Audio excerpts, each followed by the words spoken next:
I am Roland, 73 years old, and a man who built a construction supply empire from the dirt of Chicago. My wife Vivian disappeared 8 years ago, leaving me to die in a hospital bed. Yesterday, I was sitting in a glass boardroom about to sign a $5 million contract to sell my company and finally retire. Just as my pen touched the paper, the door violently burst open. It was Vivian. She slammed a debt collection notice on the table and demanded $2.5 million, claiming she was still my legal wife. I did not scream. I did not argue. I just looked at her, smiled, and made one single phone call. 20 minutes later, the door opened again, and her worst nightmare walked in. Before I tell you exactly what happened, let me know what city you are watching from in the comments. Hit like and subscribe if you believe betrayal should always be met with absolute justice. Let us go back to the moment the pen was hovering over the dotted line. The air in the boardroom was crisp and perfectly climate-controlled. Across the heavy oak table sat Mr. Sterling, the lead acquisitions director for a national conglomerate. He was a man who spoke in numbers and margins. Next to me sat Preston, my 34-year-old vice president and son-in-law. Preston was a sharp-suited white man married to my only daughter, Naomi. For the past 6 months, he had been aggressively pushing for this buyout, smiling eagerly at the prospect of his executive payout. The contract in front of me was the culmination of my entire life. 40 years of breathing in metal dust at the foundries, lifting steel beams, and building a logistics network from scratch. $5 million.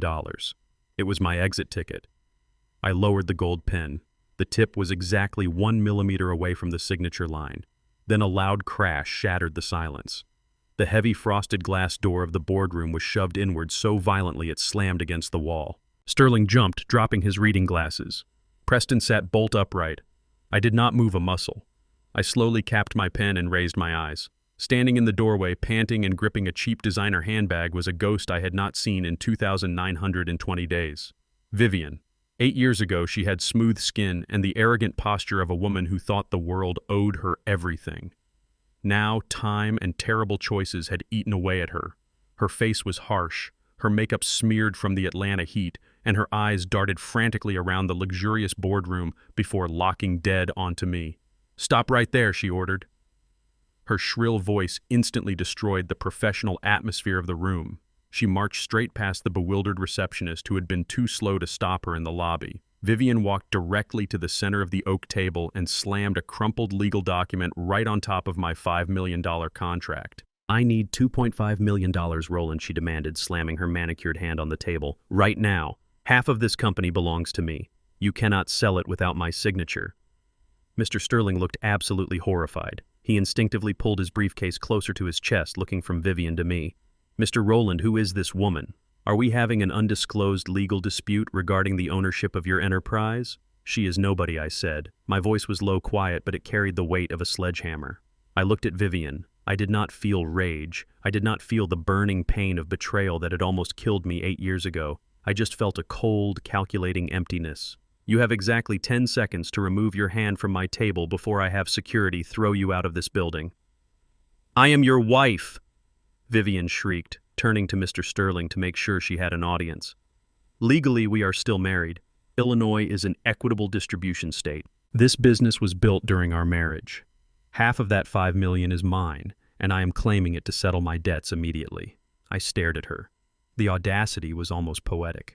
8 years ago, I lay in a sterile hospital bed fighting early-stage cancer. I needed treatments that my insurance would not fully cover. I had a private safe in our master bedroom with my retirement savings. Vivian did not stay by my bed holding my hand. While I was fighting for my life, she went home, cracked the safe, packed her bags, and ran off to California with a man 20 years her junior. She took my life savings and left me to fend for myself. It was only my daughter Naomi who worked double shifts to help keep my business afloat while I recovered. I fought my way back from the brink of the grave and rebuilt my company into a regional powerhouse. Now this parasite was back, demanding the cheese. Mr. Roland Sterling interjected, his corporate tone trembling with anxiety. "If there is a legitimate marital claim on the assets, my board cannot proceed. Any unresolved equity dispute violates the disclosure terms of our agreement. We could be looking at massive liability." I opened my mouth to assure Sterling that there was no liability, but before I could speak, someone else did. "He is right, Roland." I turned my head slowly. It was Preston, my son-in-law. Preston was not looking at Vivian with disgust. He was looking at Sterling with a perfectly practiced expression of professional concern. He adjusted his silk tie and cleared his throat. "Mr. Sterling, as the vice president, I must prioritize the legal integrity of this firm," Preston said smoothly. "If Vivian has resurfaced and is making a documented claim, proceeding with this signature could tie your conglomerate up in federal litigation for years. We might need to suspend the acquisition until we clear this up." I narrowed my eyes. My pulse, which had remained steady when Vivian burst in, suddenly skipped a single beat. Preston was a corporate shark. He hated Vivian for what she did to his wife Naomi. He had spent years telling me I needed to legally erase Vivian from our lives. Yet now, when Vivian barged in like a lunatic to steal $2.5 million, Preston was not calling security. He was not defending my ownership. He was actively validating her claim in front of the buyer. Why? I looked from Preston to Vivian. Vivian was breathing heavily, but she actively avoided looking at Preston. It was a microscopic detail, a tiny fraction of a second where neither of them acknowledged each other. But for a man who spent 40 years reading the body language of union bosses and corrupt contractors, it was a blinding neon sign. He knew she was coming. The realization clicked into place with the precision of a loaded chamber. This acquisition deal had been strictly confidential. Only 3 people knew the exact date, time, and location of this signing. Me, Sterling, and Preston.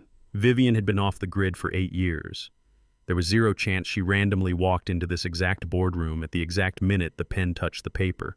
Preston had fed her the information. My white son-in-law, the man I trusted to run my daily operations, the man who slept next to my daughter, had orchestrated this ambush. He wanted to tank the $5 million deal. "You want to suspend the acquisition, Preston?" I asked, my voice completely devoid of emotion. "We have to, Roland," Preston replied, feigning deep regret. "Legally, our hands are tied. Her presence creates a hostile equity environment. We need to postpone this indefinitely to protect the company."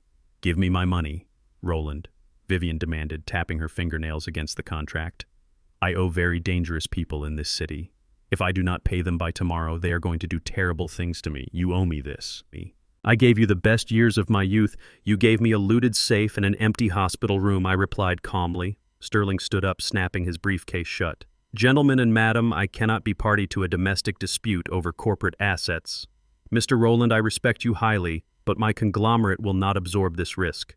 I am stepping out. You have 24 hours to produce undeniable proof that this woman has no legal right to this company, or the $5 million stays in our accounts, and the deal is permanently dead."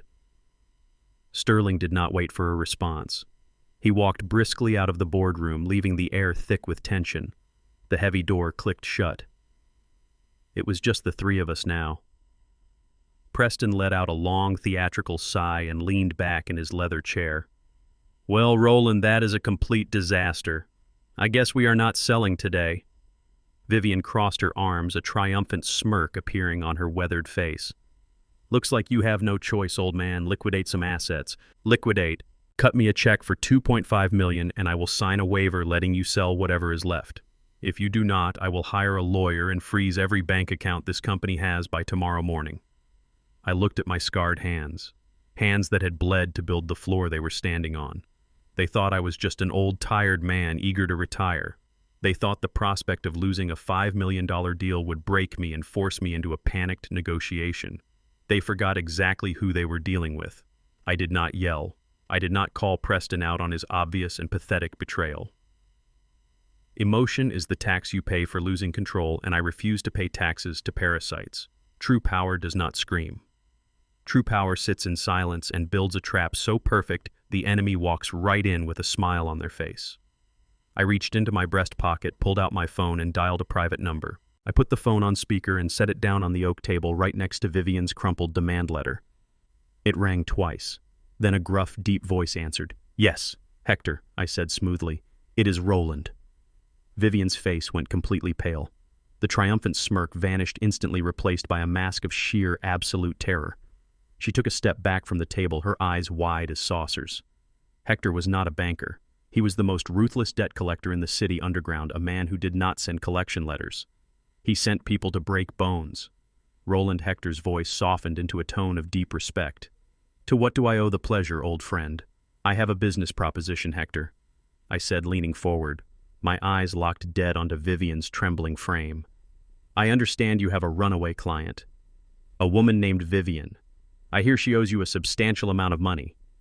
2.5 million, Hector growled through the speaker. Plus interest.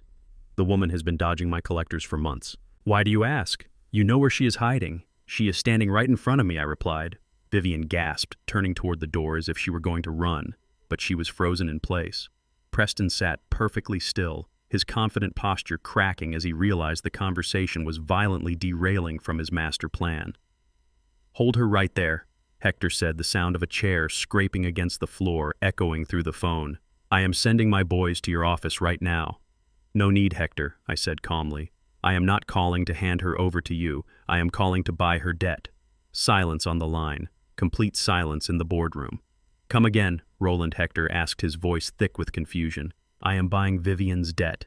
All 2.5 million of it. I stated, my voice echoing off the glass walls. I will wire the full amount to your account right now. Clean cash. In exchange, you transfer the debt to me, legally and entirely. You walk away with your money today and I become her sole creditor. Hector chuckled a dark, raspy sound. You are a cold man, Roland. Done. The debt is yours. Send the wire. Pleasure doing business, I said, and ended the call. I picked up the phone, tapped a few buttons to authorize the transfer from my private wealth management account, and set the phone back down. I looked up at Vivian. She looked like she was going to pass out. You came in here demanding $2.5 million, I said, my voice cutting through the silence like a scalpel. You do not owe Hector anymore.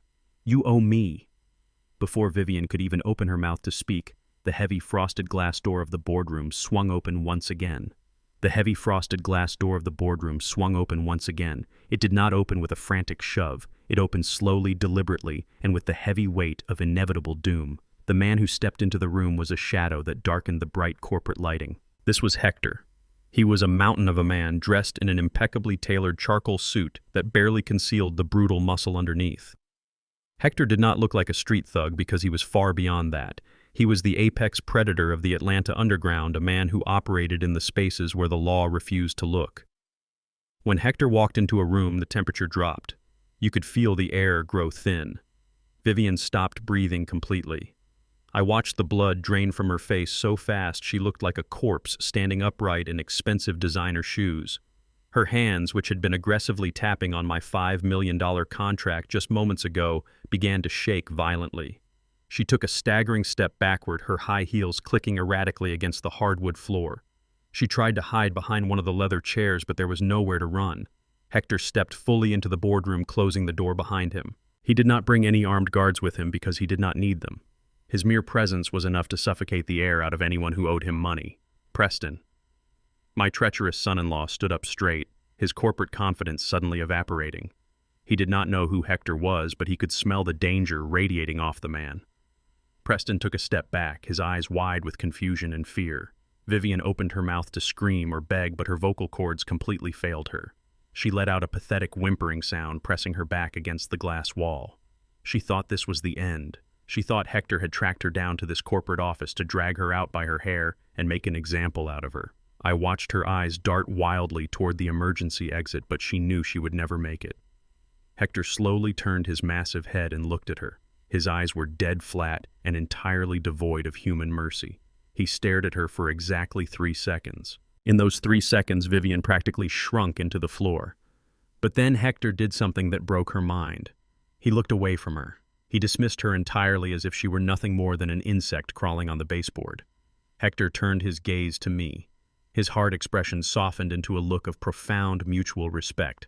He walked slowly past the trembling figure of my runaway wife, ignoring her completely. He walked right up to the mahogany table where my $5 million contract still sat.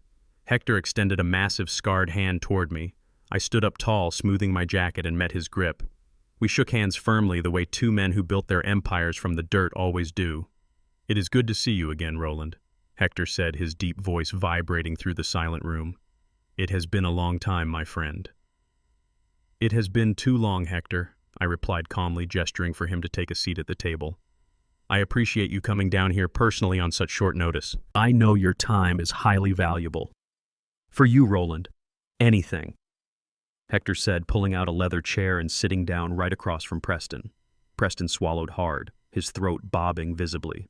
The arrogant smirk that Preston had worn just 5 minutes ago was completely gone.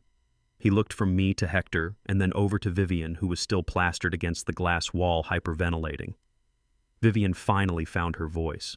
Her words came out in a high-pitched, terrified squeak. "Hector, please," she begged, clutching her designer handbag like a shield.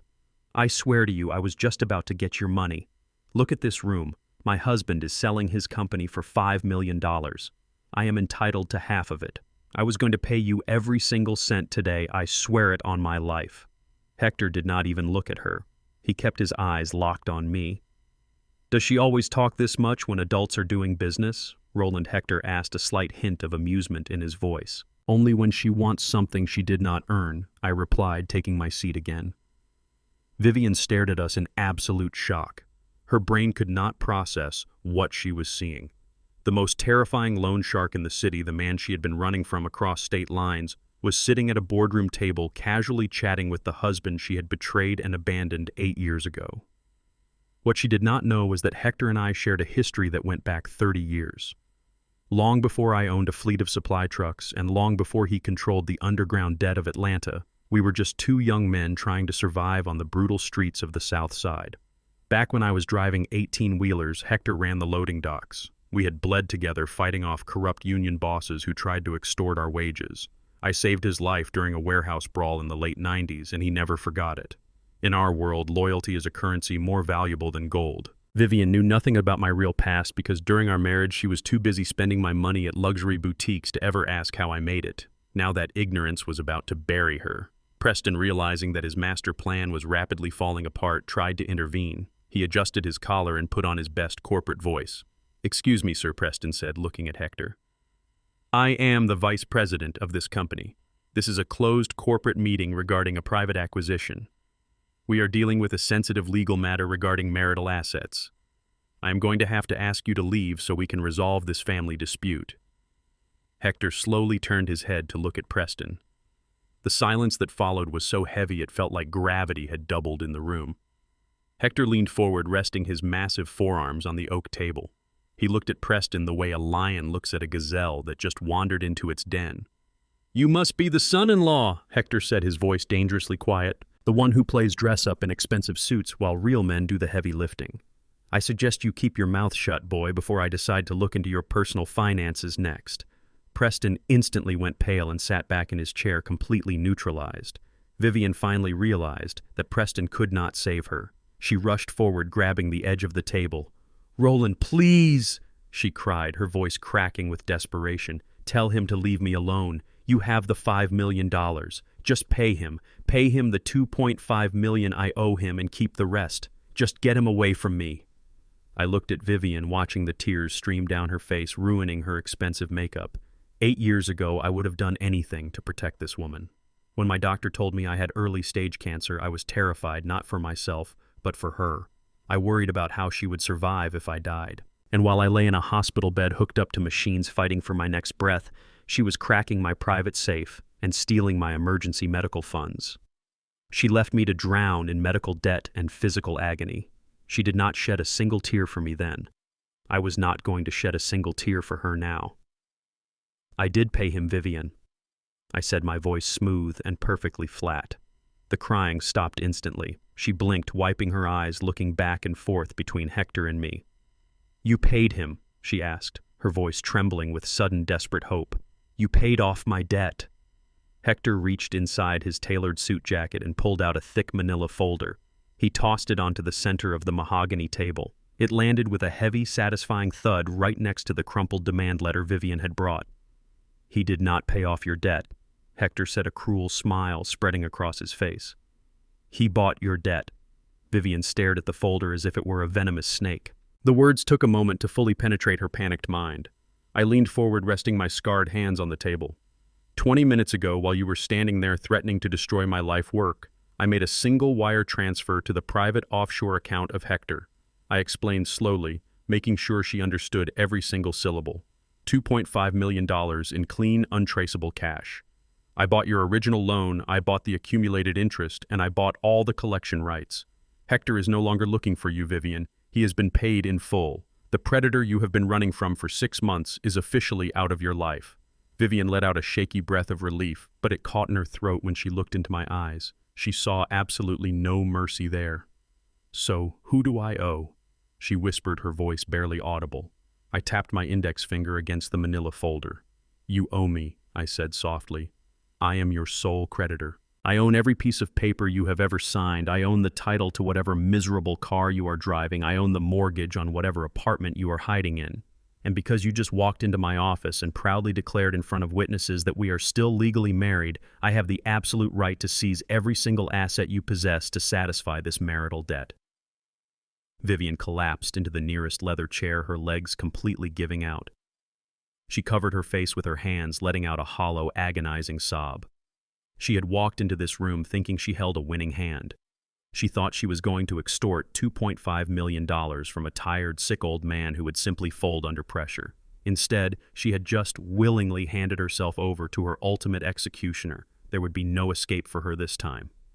Preston sat frozen in his chair, his eyes darting frantically toward the door. The color had completely vanished from his face. He suddenly realized that if I could casually drop $2.5 million in cash just to trap my runaway wife without even blinking, I was far more dangerous than he had ever calculated. He thought I was just an old fool ready to retire. Now he knew the truth. I was still the king of this empire, and his betrayal was next on my list. Vivian was hyperventilating. The reality of her situation was crashing down on her like a concrete wall. She looked at Hector, who was quietly adjusting his cuffs, completely indifferent to her misery. Then she looked at me, her ex-husband, the man she had left for dead, the man who now owned every single breath she took. Her eyes darted wildly around the room, searching for an exit, a lifeline, absolutely anything. She found nothing but cold glass and heavy mahogany. Then her frantic gaze landed squarely on Preston. Preston was still sitting frozen in his leather chair, his face a mask of pale horror. He had tried to play both sides of the fence, and now he was caught right in the blast radius. Vivian scrambled to her feet, her designer shoes slipping slightly on the polished floor. She pointed a trembling, manicured finger directly at my son-in-law. "Do not look at me like that, Preston," she shrieked, her voice breaking into a hysterical sob. "This was your idea. You are the one who called me." The words hung in the air, heavy and toxic. Preston flinched violently, as if he had been physically struck by a heavy object. He opened his mouth to deny it, but the sheer panic in his pale eyes betrayed him instantly. I did not move. I did not blink. I just watched the rat turn on the snake. "You called me in California," Vivian continued, her voice rising to a frantic, desperate pitch. "You told me about the $5 million acquisition. You said Roland was selling the company today at noon, and that if I came down here and made a massive scene, I could walk away with half of it. You promised me you would back up my claim in front of the corporate buyers. You promised me Roland would just pay me off quickly to make me go away quietly." Preston stood up so fast his heavy leather chair crashed backward into the glass wall behind him. "Shut up, Vivian," he hissed, his voice trembling with a chaotic mixture of rage and terror. "You do not know what you are talking about. You are completely hysterical." He turned his attention to me, holding up his hands in a pathetic gesture of manufactured innocence. "Roland, please listen to me," he pleaded, his voice dripping with fake desperation. "The woman is lying through her teeth. She is a desperate, wounded animal backed into a corner trying to take me down with her. You know I would never do something like this to you. I am your family. I am married to your only daughter." I looked at Preston. I looked at the perfectly tailored suit I had paid for. I looked at the expensive gold watch on his wrist, bought with the executive bonus I had authorized last Christmas. I had taken this boy under my wing years ago. I had taught him the harsh realities of the construction supply business. I had trusted him with my legacy solely because my daughter loved him. But right now, looking deeply into his desperate, lying eyes, I saw absolutely nothing but a greedy parasite. "You are sweating, Preston," I said softly. "Innocent men do not sweat in air-conditioned boardrooms." Preston stared at me. The pathetic mask of the loyal, dedicated son-in-law began to crack right down the middle. He looked at Hector, who was watching the corporate meltdown with quiet professional amusement. He looked at Vivian, who was sobbing uncontrollably into her hands, ruining her makeup. And then he looked back at me. Slowly, the frantic panic in his eyes began to fade. It was replaced by something else entirely. Something cold, dark, and incredibly arrogant.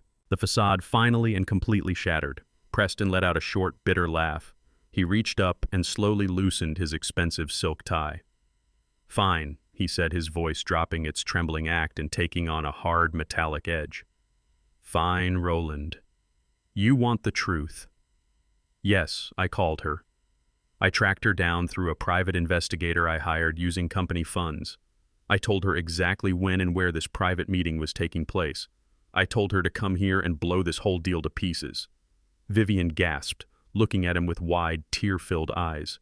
"You used me," she whispered, her voice full of shock. "Of course I used you," Preston snapped, looking at her with absolute unfiltered disgust. "You are a broke, pathetic thief running from loan sharks. Did you really think I cared about you getting your payout? I just needed a human grenade to throw into this boardroom to stop Sterling from signing that contract. And you were stupid enough to pull your own pin the second you walked through that door." Preston turned his attention completely back to me. He leaned heavily over the oak table, resting his knuckles on the polished wood.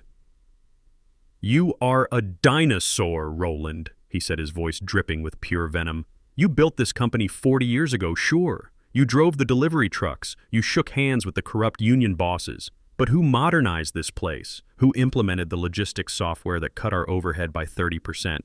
Who secured the federal contracts that doubled our total market valuation? I did. I spent the last 5 years working 80-hour weeks turning your outdated trucking business into a modern corporate supply chain. And what was my grand reward? You were going to sell it all to a conglomerate for $5 million and hand me a pathetic severance package while you sail off into a comfortable retirement.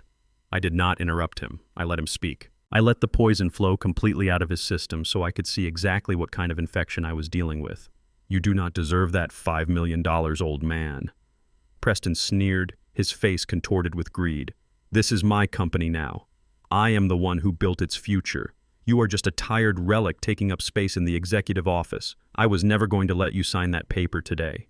I was never going to let you walk away with my money.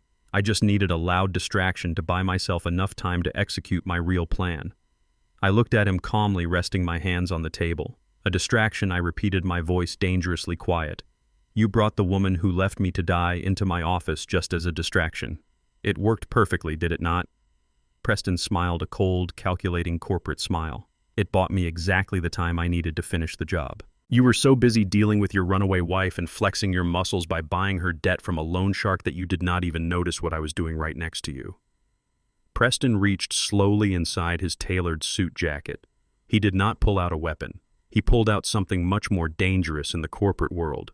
He pulled out a thick stack of legal documents securely bound and stamped with the official blue seal of the state superior court.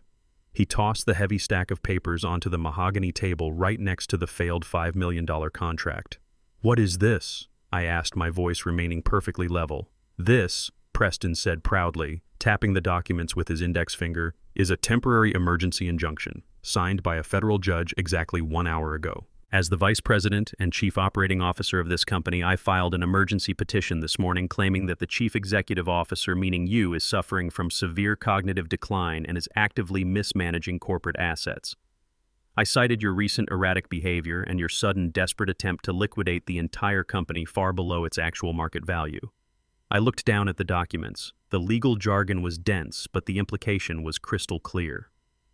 "Until a full medical competency hearing can be held," Preston said, his voice echoing with absolute triumph, "every single corporate and personal asset you possess is completely frozen.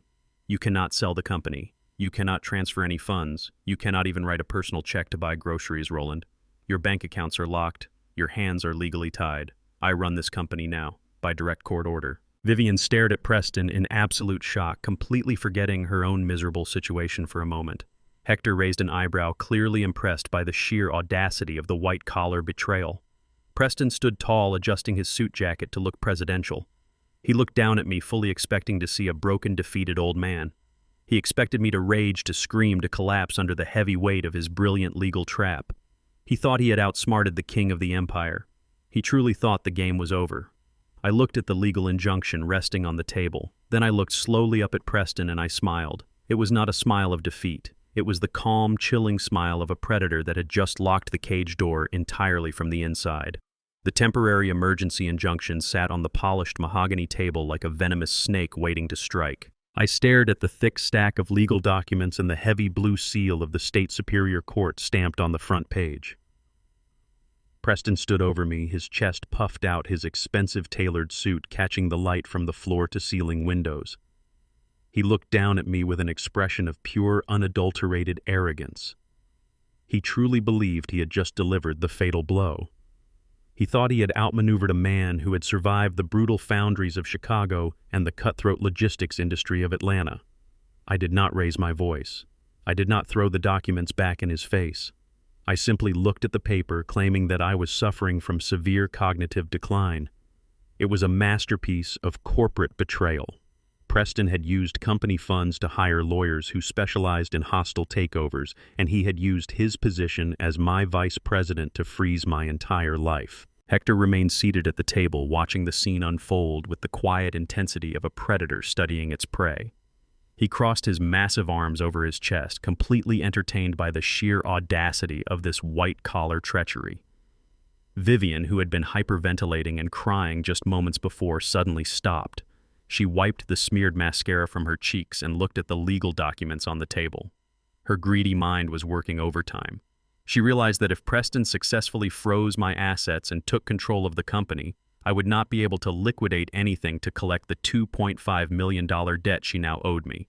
Suddenly, the woman who had just been screaming that Preston betrayed her decided to switch sides again. Parasites always gravitate toward the largest source of blood. "You should listen to him, Roland," Vivian said, her voice regaining a fraction of its former arrogance. "You are getting old. Your mind is not as sharp as it used to be. You have been making terrible decisions lately, and this company needs young leadership. You should just step down and let Preston handle things before you ruin everything we built." I slowly turned my head and looked at her. "We built." The words echoed in the silent boardroom. I looked at the woman who had stood before God and promised to stay with me through sickness and health. 8 years ago, I was lying in a sterile hospital room surrounded by beeping monitors and the smell of antiseptic. The doctors had just told me I had early-stage cancer. I was weak, my body failing me, and I was terrified. I was not afraid of dying. I was afraid of leaving my family unprotected. I had a private safe hidden in our master bedroom. Inside that safe was my retirement insurance money, an emergency fund I had bled for over 3 decades just in case the absolute worst happened. I thought that money would keep Vivian and my daughter Naomi safe if the cancer took me. But Vivian did not stay to hold my hand. She did not pray for my recovery. While I was struggling to breathe through a ventilator, she went back to our house. She entered the combination to the safe and she emptied it. She took every single $100 bill, every emergency bond, and every ounce of financial security I had left in the world. She packed her luxury suitcases and she ran off to California with a fitness instructor who was 20 years younger than her. She stole my retirement money to fund her affair and left me alone in a hospital bed with a failing body and mounting medical debt. It was a phantom wound, a deep psychological scar that had almost destroyed my will to live. But I did not die. I survived the cancer. I survived the betrayal. I rebuilt my empire from the ashes she left behind. And now, 8 years later, she was standing in my boardroom telling me that my mind was failing. She was aligning herself with the very man who had just manipulated her into walking into a trap. Preston, seeing that Vivian was backing his play, grew even bolder. He walked around the large oak table and stood directly next to my chair. He looked down at me, his blue eyes cold and utterly devoid of respect. "You are a dinosaur, Roland," he sneered, his voice dripping with condescension. "The world has moved past you. You do not understand modern supply chain logistics. You do not understand digital infrastructure. You only understand driving trucks and yelling at warehouse workers. This company is worth $50 million on the open market, and you are about to sell it for $5 million just because you are tired and senile. I am not going to let you destroy my future." Preston reached into his leather briefcase and pulled out a single sheet of paper. He slammed it down on the table right next to the court injunction. "This is an executive authorization form," he commanded. "It officially transfers all chief executive officer powers directly to me pending the outcome of the medical competency hearing. If you sign this right now, I will make sure the board gives you a generous pension. You can go buy a little house by a lake and fish for the rest of your miserable life. If you do not sign it, I will have you physically removed from this building by corporate security and I will drag your name through the mud in federal court. I will expose every mistake you have ever made, and I will prove to a judge that you are completely unfit to manage your own life, let alone an empire." The boardroom was dead silent. Hector watched me closely, waiting to see how the old lion would react to being challenged by a cub. Vivian crossed her arms, looking down at me with a smug expression. She thought she had found a shield in Preston. She thought that if Preston controlled the company, he would protect her from the massive debt I had just bought from Hector. They were two leeches clinging to each other, completely unaware that the water was already boiling. I looked at the executive authorization form. I read the legal jargon giving Preston total and absolute control over the company bank accounts, the payroll, the vendor contracts, and the corporate liability. He was so incredibly eager to wear the crown. He was so desperate to sit on the throne that he never stopped to check if the throne was rigged with explosives. Preston tapped his expensive pen against the table. "Sign it, old man," he ordered, his voice tight with anticipation. "Stop embarrassing yourself. It is over. You lost." I looked up at Preston. I did not show anger. I did not show fear. I looked deep into his eyes, and I let a slow, dark smirk spread across my face. It was a smirk that made Preston hesitate for a fraction of a second. He was expecting a fight. He was expecting me to tear the paper in half and scream at him. My absolute calm unnerved him, but his greed quickly pushed his doubt aside. I reached into my pocket and pulled out my Gold Mont Blanc pen. I uncapped it smoothly. Without saying a single word, I leaned over the mahogany table. I pressed the tip of the pen to the signature line, and I signed my name in fluid, sweeping strokes. I dated the document, and I pushed it across the table toward him. Preston stared at the paper in absolute shock. He blinked several times, unable to believe how easily I had surrendered. A massive wave of euphoria washed over his face. He snatched the paper off the table, holding it up as if it were a winning lottery ticket. He let out a loud, triumphant laugh. "You actually signed it," he mocked, shaking his head in disbelief. "I thought you would at least put up a fight. But I guess the dementia really is kicking in. You made the right choice, Roland. You finally did something smart." Vivian let out a sigh of relief. She walked over to Preston and placed a hand on his shoulder, acting as if they had been allies this entire time. "You see, Preston," she said, her voice thick with false sweetness. "I told you he was weak. He always folds when the pressure gets too high. Now about my $2.5 million. Since you are the CEO now, we can arrange a corporate payout, right?" Preston ignored her completely. He was too drunk on his own victory to care about her problems. He walked over to the head of the table where my heavy leather executive chair sat. He ran his hand over the back of the chair, admiring the leather. Then he sat down. He leaned back in the chair, kicking his expensive Italian shoes up onto the edge of the mahogany table. He looked around the boardroom, breathing in the recycled corporate air as if it were the sweetest perfume in the world. "I am the chief executive officer of this company," Preston announced to the room, his chest swelling with pride. "Hector, you can leave now. Take this crazy woman with you. I do not care what she owes you. And Roland, you have exactly 10 minutes to pack up your office and surrender your building keys to security." I did not move. I just sat there, capping my pen and putting it back into my pocket. I watched him enjoy the feeling of absolute power. I wanted him to savor it. I wanted the taste of victory to be fresh on his tongue so the ash would taste that much more bitter. Just as Preston crossed his ankles on the table, the heavy silence in the boardroom was broken. The sleek, black corporate telephone sitting in the center of the table began to ring. It was the direct emergency line reserved only for the highest level financial alerts. The ringing echoed loudly off the frosted glass walls. Preston smiled lazily. He reached forward and pressed the speakerphone button, fully intending to give his first official order as the new king of the empire. "Yes, this is Preston, the new chief executive officer," he answered, his voice dripping with arrogance. "Speak." The voice on the other end of the line was frantic and trembling. "Mr. Preston." It was the senior corporate accountant calling directly from the banking division. "I was trying to reach Roland, but the system shows you just initiated an executive override. We have a massive problem, sir. The primary accounts have just been flagged." Preston frowned, his feet dropping off the table. "Flagged?" he asked, his voice losing a bit of its confident edge. "What do you mean, flagged? Who flagged them?" "The bank, sir." The accountant replied, her voice filled with sheer panic. The moment the executive transfer was logged into the system, it triggered a mandatory financial review. "Sir, the company accounts are completely frozen." The voice of the senior corporate accountant echoed through the speakerphone, filling the silent boardroom with an atmosphere of absolute panic. Preston remained frozen in the heavy leather executive chair, his hand hovering just inches above the blinking phone console.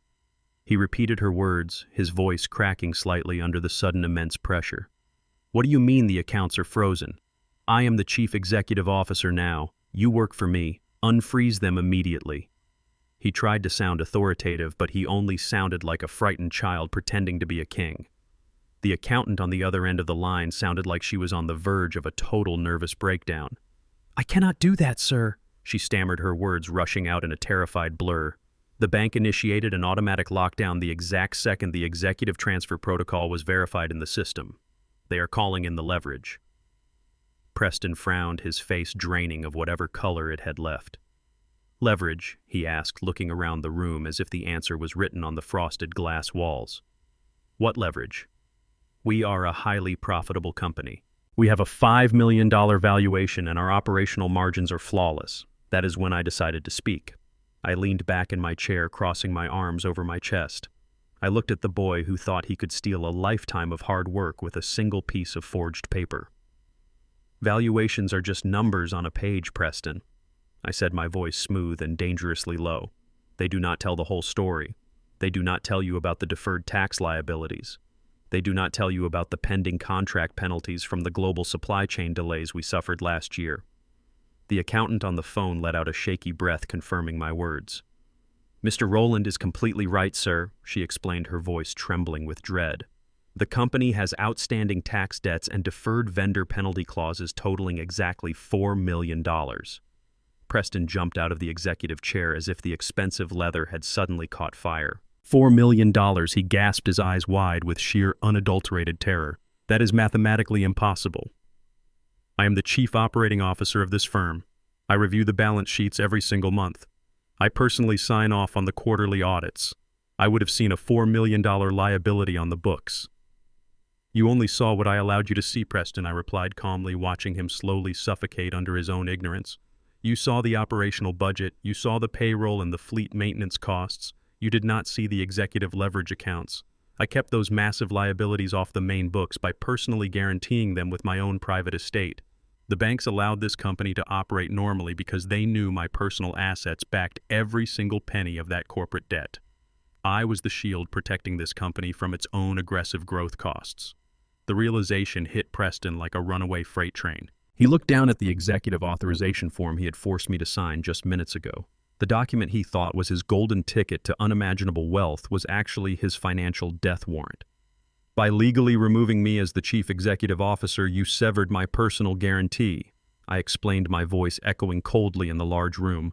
"The banks no longer have my private estate as collateral. Therefore, the loans are in immediate default and the deferred taxes are instantly due. And since you just filed a temporary emergency injunction claiming total executive control, the entire $4 million liability now rests squarely on your shoulders. You are the CEO, Preston. You own the debt." Vivian, who had been standing near Preston hoping to secure her $2.5 million payout, let out a horrifying shriek. She backed away from him as if he were suddenly infected with a deadly contagious virus. "You idiot!" she screamed, pointing a manicured finger at his chest. "You absolute fool! You told me this company was a gold mine. You promised me we were going to be rich if we pushed Rowland out. Instead, you just inherited $4 million in toxic debt. How am I supposed to pay Hector now?" She looked at the giant of a man sitting calmly at the table. Hector let out a low, booming laugh that literally shook the glass walls of the boardroom. He leaned back in his chair, thoroughly enjoying the spectacular collapse of these two greedy parasites. "It looks like your white knight just fell off his horse, Vivian." Hector chuckled, his dark eyes gleaming with amusement. "You better hope he knows how to wash dishes, because that is how he will be paying me off for the rest of his pathetic life." Preston ignored Vivian entirely. His hands were shaking so violently he could barely hold onto the edge of the mahogany table. "This is illegal," he stammered, looking at me with wild, desperate eyes. "You set me up, Rowland. You knew this would happen. You intentionally trapped me in this financial pit." "I did not trap you, Preston," I said, my voice cold and entirely unforgiving. "You built the cage, you locked the door, and you swallowed the key. I just sat here and let you do it. You wanted the crown so desperately you never bothered to check how heavy it actually was. You thought being a boss was just wearing expensive Italian suits and giving arrogant orders to warehouse workers. You never understood the crushing weight of ultimate responsibility. Now you do. "I demand you reverse this," Preston yelled, leaning over the table, his face contorted with panic. "I am tearing up this executive authorization right now. You are the CEO again. You are going to call the bank this instant and reinstate your personal guarantee before they seize everything." I shook my head slowly, savoring the moment. "It is way too late for that, Preston," I said softly. "You already filed the emergency injunction with the state superior court. You legally declared me mentally incompetent to run this company under penalty of perjury. If you try to reverse it now, you will be committing massive fraud in a federal court. The judges do not look kindly on executives who play games with emergency injunctions just to dodge corporate debt. You are trapped in your own lie. You wanted this empire. Now you have to defend it from the wolves." Before Preston could even process the absolute finality of his destruction, the second line on the speakerphone began to beep loudly. It was an incoming call from the main reception desk downstairs. Preston stared at the blinking red light as if it were a bomb counting down to 0. He slowly reached out with a trembling finger and pressed the button. "Yes," he whispered, his voice completely broken and hollow. "Mr. Preston." The receptionist said, her voice tight with confusion and panic. "I have the regional director of Apex Steel on the priority line. He says it is an absolute emergency and he demands to speak with the acting executive immediately. Apex Steel was our largest material supplier in the entire country. They provided 80% of the raw steel for our heavy construction contracts. Without them, we had absolutely no product to deliver. Without product, we had no business. Put him through." Preston choked out, wiping the sweat from his forehead. A sharp, authoritative voice filled the room instantly. "Preston, this is David from Apex. I just got an automated alert from the banking sector that your corporate accounts have been flagged for executive default. What the hell is going on over there?" "David, listen to me," Preston pleaded, his voice rising in pitch. "It is just a minor administrative error. We are undergoing a corporate transition today. Everything is perfectly fine. I will have it all sorted out in an hour. Just hold off on any rash decisions." "Do not lie to me, boy," the director snapped, his voice dripping with industry authority. "I have been in the supply business for 30 years. I know exactly what a severed financial guarantee looks like. You pushed Roland out, did you not? You arrogant little fool. Roland is the only reason we extend massive credit lines to your company. We trust him because he honors his word. We do not trust you, David. Please." Preston begged, tears actually forming in the corners of his eyes. "We need that steel delivery tomorrow morning or we will default on 3 massive construction projects. That is your problem now, Preston," the director said coldly. "As per Section 4 of our vendor agreement, any sudden change in executive leadership coupled with a bank default immediately nullifies our current contract. I am officially pulling our entire supply line. We are done doing business with you. Send your final payments to our legal team." "Wait!" Preston screamed at the phone, but the line went completely dead. The dial tone echoed endlessly through the silent boardroom. Preston dropped the receiver. He stumbled backward, hitting the heavy glass wall and sliding down until he hit the floor. He sat there staring blankly at the legs of the mahogany table. The cancellation of the Apex Steel contract meant immediate default on all our major client deliveries by tomorrow afternoon. That specific operational default triggered an automatic bankruptcy clause across the board for our entire corporate entity. In the span of exactly 5 minutes, Preston had successfully executed a hostile takeover of a highly profitable business and turned it into a bankrupt sinking ship carrying $4 million of toxic, inescapable debt. He looked up at me, his face pale and completely shattered. He finally understood the brutal difference between a man who wears a fancy suit and a man who builds an actual empire from the dirt. I stood up slowly, adjusting my jacket, looking down at the smoking wreckage of the boy who tried to betray me. "You wanted my seat, Preston," I said quietly, walking toward the door. "Enjoy the view from the bottom of the ocean." The heavy frosted glass door of the boardroom swung open for the 3rd time today. I had just told Preston to enjoy his view from the bottom of the ocean, and I was entirely ready to walk out of that room. But my path was suddenly blocked. Standing in the doorway was Naomi, my only daughter, the woman I had raised from a little girl in Chicago to a brilliant executive in Atlanta. She was dressed in a sharp navy blue business suit, her natural hair styled perfectly, reflecting the strong African-American woman she had always been. But right now her usually confident face was completely frozen in a mask of absolute confusion and rising panic. She looked around the corporate boardroom and saw nothing but pure chaos. She saw her mother Vivian, the woman who had abandoned us 8 years ago, sobbing uncontrollably in a leather chair with ruined makeup running down her face. She saw Hector, a massive, terrifying loan shark sitting casually at the mahogany table, perfectly entertained by the disaster unfolding around him. And then she looked down at the floor. She saw her husband.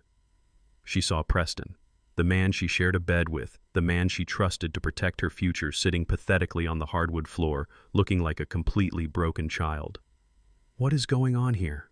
Naomi asked, her voice trembling as it echoed through the silent room. "Why is my mother here? Why is Preston on the floor? Dad, what did you do?" Before I could even speak a single word, Preston scrambled to his feet. The sheer speed of his transformation was terrifying to witness. The arrogant corporate shark who had just tried to steal my entire $50 million empire instantly vanished. In his place was a desperate, terrified victim.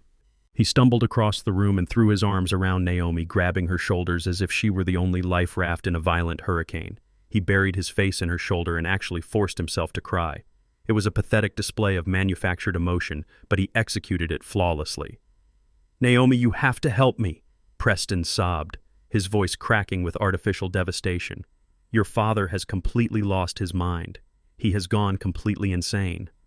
I tried to save the company, Naomi. I really tried. He was going to sell everything we built for a pathetic $5 million to a heartless conglomerate.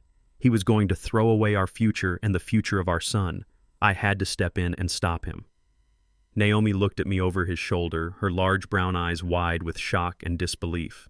She reached up and gently touched Preston's face, her instinct as a wife kicking in to comfort the man she loved. Preston felt her sympathy and immediately doubled down on his vicious lies. "He set me up," Naomi, Preston cried, pointing a trembling finger at me. He knew the company was hiding $4 million in toxic debt. He hid it from the board. He hid it from me. When I used an emergency injunction to temporarily take over as chief executive officer, just to stop him from making a terrible mistake, he intentionally severed his personal financial guarantee. He triggered a massive corporate default on purpose, Naomi. He just bankrupted the entire company out of pure spite just to destroy me. He is trying to ruin our family. Vivian, seeing an opportunity to play the victim alongside Preston, immediately chimed in. Her high-pitched voice grated against the tension in the room. "He is a monster, Naomi." Vivian wailed dramatically, clutching her designer handbag. "I came here to ask for a small piece of the company I helped build so I could pay off my debts and start a new life. And what did your father do? He bought my debt from that terrifying man sitting right there. He bought it just so he could own me. He told me he was going to seize everything I have. He is completely out of control." Naomi was being hit from all sides. Her mother, who she had not seen in 8 agonizing years, was suddenly back and screaming about being extorted. Her husband, the father of her child, was clinging to her and sobbing about being framed for corporate bankruptcy. And standing quietly in the center of the room was me, her father, the man she had sacrificed her own youth to save. I did not rush to defend myself. I did not raise my voice to shout over their pathetic lies. I stood perfectly still, my hands resting calmly at my sides, and I watched my daughter. I saw the massive weight of the crossfire settling heavily onto her shoulders. 8 years ago, when Vivian abandoned me to die in a hospital bed, Naomi was the one who held my hand. She worked double shifts at a logistics warehouse to pay for the medications my insurance refused to cover. She had inherited my iron will and my absolute refusal to surrender. But Preston had spent the last 5 years slowly softening her. He had wrapped her in a comfortable, luxurious life, convincing her that he was the white knight who would carry the burden of the family business. He had isolated her from the brutal realities of how an empire is truly protected. "Naomi, you have to choose." Preston pleaded, gripping her arm so tightly his knuckles turned white. "You have to talk some sense into him right now. Tell him to call the bank. Tell him to reinstate his personal guarantee and reverse this default before we lose everything. We are going to lose our house, Naomi. We are going to lose everything we have worked for. It is either me and our future together, or it is your vindictive, senile father who just destroyed a $5 million empire out of pure jealousy." The ultimatum hung in the air like a guillotine. Preston was forcing his black wife to choose between the family she had built with him and the father who had given her life. He was using her love as a human shield to protect himself from the financial devastation he had arrogantly triggered. Naomi broke. The overwhelming stress of the ambush shattered her composure. Tears welled up in her eyes and spilled down her cheeks. She looked at me, her chest heaving with silent sobs. She did not want to believe that I was a monster, but the man she slept next to every night was weeping in her arms, begging for his life. "Dad, please," she whispered, her voice cracking with profound heartbreak. "Please tell me this is not true. Tell me you did not do this to him. Tell me you are not trying to destroy my family." Hector shifted slightly in his chair, his massive frame creaking against the leather. He watched me, waiting to see if the love of a father would override the cold logic of a king. Vivian smirked, wiping her face, entirely confident that Naomi would break my resolve. Preston buried his face in Naomi's shoulder again, hiding a twisted, satisfied smile. He thought he had found my ultimate weakness. He thought I would never allow my only daughter to cry. He was dead wrong. I did not walk over and wrap my arms around her. I did not whisper soft, comforting words to make the tears stop. Comfort in this exact moment would only validate the massive illusion she was living in. She did not need my comfort. She needed the brutal, undeniable truth. I turned away from her and walked slowly toward my heavy leather briefcase sitting on the far end of the mahogany table. The room went completely silent except for the sound of Naomi's quiet crying. I unbuckled the brass straps of the briefcase. I reached inside and pulled out a thick, heavy black accounting ledger. It was not the official corporate ledger that Preston reviewed every quarter. It was my private shadow ledger, the one I kept locked in a biometric safe that only my fingerprints could open. I turned around and walked back toward the center of the room. I looked at Preston, who was suddenly staring at the black book with a look of rising, absolute terror. He knew exactly what that book was. I did not hand it to him. I raised my arm and threw the heavy black ledger directly onto the oak table. It landed with a loud, violent thud that made Vivian jump out of her chair. "Stop crying, Naomi," I commanded, my voice cracking like a whip across the silent boardroom. "There is absolutely no crying in this room. Tears are a luxury for people who do not know the truth. You want to know who is destroying your family. You want to know who the real monster is standing in front of you." Naomi wiped her eyes, startled by the sheer cold authority in my voice. She slowly pulled away from Preston, who tried desperately to hold on to her waist, but she stepped forward toward the table. "Do not open that!" Preston shouted, lunging forward. He reached for the black ledger, his face twisted in absolute panic. "Naomi, do not listen to him. It is completely fabricated. He forged those numbers to frame me." Before Preston's hand could even touch the leather cover, Hector moved. The giant loan shark did not stand up. He simply reached out with one massive arm and grabbed Preston's wrist. Hector squeezed once, applying enough brutal pressure to make Preston drop to his knees in agonizing pain. "Let the lady read the book, boy," Hector growled, his voice vibrating with pure menace. I looked at my daughter. Her hands were shaking as she reached out and touched the cover of the black ledger. She looked up at me, her eyes begging for a reason to walk away. I gave her none. "Open it," I said, my voice dropping to a terrifyingly calm whisper. "Open the ledger, Naomi. Turn to page 42. I want you to look closely at the numbers. And then I want you to ask your sobbing, pathetic husband exactly what he did with your son's college fund." The air in the boardroom completely vanished. Preston's face drained of all remaining color, turning the shade of dead ash. Vivian covered her mouth in shock. Naomi stood frozen, her fingers trembling over the edge of the black cover. She looked down at the book and slowly, carefully turned the pages until she reached page 42. And as her eyes scanned the meticulously recorded bank transfers, the illusion of her perfect white night burned completely to the ground. The heavy black leather cover of the shadow ledger felt cold beneath Naomi's trembling fingers. She stood at the mahogany table, the polished wood reflecting the harsh fluorescent lights of the corporate boardroom. The silence in the room was absolute. It was the kind of silence that precedes a massive, devastating explosion. Preston was still on his knees on the hardwood floor, his wrist locked in the crushing grip of Hector the giant loan shark. Preston's face was a portrait of pure, unadulterated terror. He was breathing in short, shallow gasps, his eyes darting frantically between the ledger and his wife. He knew exactly what was documented on page 42. Vivian sat in her leather chair completely paralyzed by the sudden shift in power. She had come here to extort $2.5 million, but now she was watching her supposed white knight completely unravel before her eyes. I stood perfectly still watching my daughter. I had raised Naomi to be fiercely independent, to see the world clearly, and to never let anyone manipulate her reality. But love has a cruel way of blinding even the strongest people. Today I was forcing her to open her eyes. Naomi slowly turned the thick parchment pages. The paper made a crisp, sharp sound that echoed off the frosted glass walls. Page 38, page 39, page 40. She was getting closer to the epicenter of the betrayal. Preston let out a pathetic whimpering sound, struggling weakly against Hector's grip. "Naomi, please do not look at it," Preston begged, his voice cracking. "He forged it all. It is a complete lie designed to tear us apart."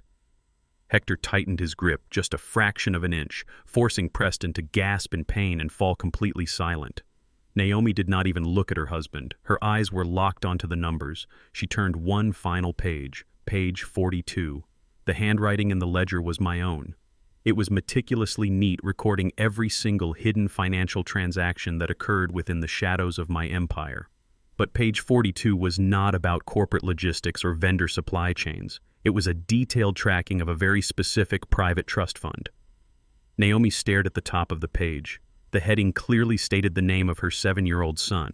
It was the Comprehensive College and Future Security Trust Fund I had established the day my grandson was born. I had seeded that account with $600,000 of clean, untaxed wealth to ensure my bloodline would never have to struggle the way I did in the Chicago foundries. Naomi traced her finger down the column of dates and withdrawal amounts. Her breathing stopped entirely. The numbers told a story of absolute financial slaughter. 6 months ago, an unauthorized wire transfer of $50,000 was initiated by Preston, who had legal proxy access as the father. 2 weeks later, another transfer of $100,000 followed, then $200,000. The withdrawals continued in rapid succession until the final balance at the bottom of the page read a catastrophic zero. The $600,000 was completely gone, but the ledger did not just show the missing money. It showed exactly where the money went. In the adjacent column, I had documented the destination routing numbers. Every single penny of my grandson's future had been funneled directly into a high-risk offshore brokerage account registered under Preston's private holding company.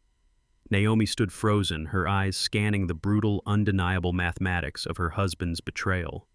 Preston had taken the money meant for his own child's education and security and gambled it away on volatile stock market derivatives, trying to play the role of a Wall Street billionaire, and he had lost every single cent. The tears that had been streaming down Naomi's face suddenly stopped. The soft, vulnerable, grieving wife completely vanished. I watched a profound physical transformation take place right in front of me. Naomi stood up taller, her shoulders pulling back, her spine stiffening into a pillar of absolute steel. The iron blood of her African-American heritage, the resilience of generations who had survived unimaginable betrayal, surged through her veins.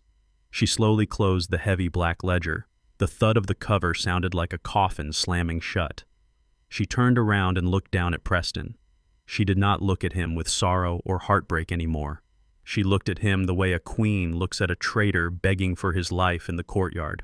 Preston saw the terrifying shift in her eyes, and he began to panic on a level he had never experienced before. "Naomi, I can explain," he stammered, the sweat pouring down his pale face. "The market took an unexpected downturn. It was a sure thing, Naomi. I was trying to double the money for us. I was trying to build generational wealth so we would not have to rely on your father forever. I was going to put it all back. I swear to God I was going to put it back." Naomi did not yell. She did not scream or throw the heavy book at his head. Her voice, when she finally spoke, was so dangerously quiet it made the air in the room drop 10 degrees. "You stole from your own son." She whispered the words, cutting through the corporate boardroom like a razor blade. "You looked me in the eyes every single night and told me you were working late to secure our future. You held our boy in your arms and promised him the world. And all the while you were draining his trust fund to feed your pathetic, arrogant gambling addiction." Preston shook his head violently, tears of pure desperation leaking from his eyes. "It was a mistake, Naomi, a terrible mistake. But we can fix this. I am the chief executive officer now. I control the company. I can authorize a bonus and refill the trust fund tomorrow. Just tell your father to back off and we can fix everything." Naomi let out a short, bitter laugh that held absolutely no humor. It was the laugh of a woman who had finally woken up from a 10-year nightmare. "You cannot fix anything, Preston," she said, her voice completely devoid of any remaining affection. "You do not control this company. You just inherited $4 million of toxic corporate debt and triggered a catastrophic supplier default. You are completely ruined, and you are utterly delusional if you think I am going down with your sinking ship." Naomi calmly reached down and picked up her sleek designer purse from the floor. She unzipped the main compartment and reached inside. Preston watched her every movement with wide, terrified eyes, not understanding what she was doing. Vivian sat frozen in the corner, realizing that her daughter was far more dangerous and calculating than she had ever imagined. Naomi pulled out a thick, crisp stack of legal documents printed on heavy white paper. She did not throw them. She walked over to Preston and carefully dropped the documents directly onto his lap. The bold black letters across the top page read, "Petition for dissolution of marriage." Preston stared at the divorce papers as if they were covered in poison. His jaw dropped open, his mind unable to process the sheer magnitude of the ambush. "You drafted divorce papers," he whispered, his voice barely audible. "But how? You just found out about the trust fund right now." Naomi looked down at him with an expression of absolute flawless contempt. "I found out about the missing money a month ago, Preston." She stated, her words echoing with the cold precision of a sniper rifle. "I noticed a discrepancy in the mail and I went to my father. We hired forensic accountants to track every single penny you stole. We have been secretly investigating your offshore accounts, your gambling debts, and your pathetic attempts to sabotage my father's legacy for 4 entire weeks.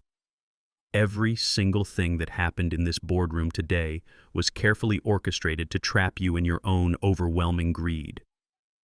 Preston looked back and forth between Naomi and me.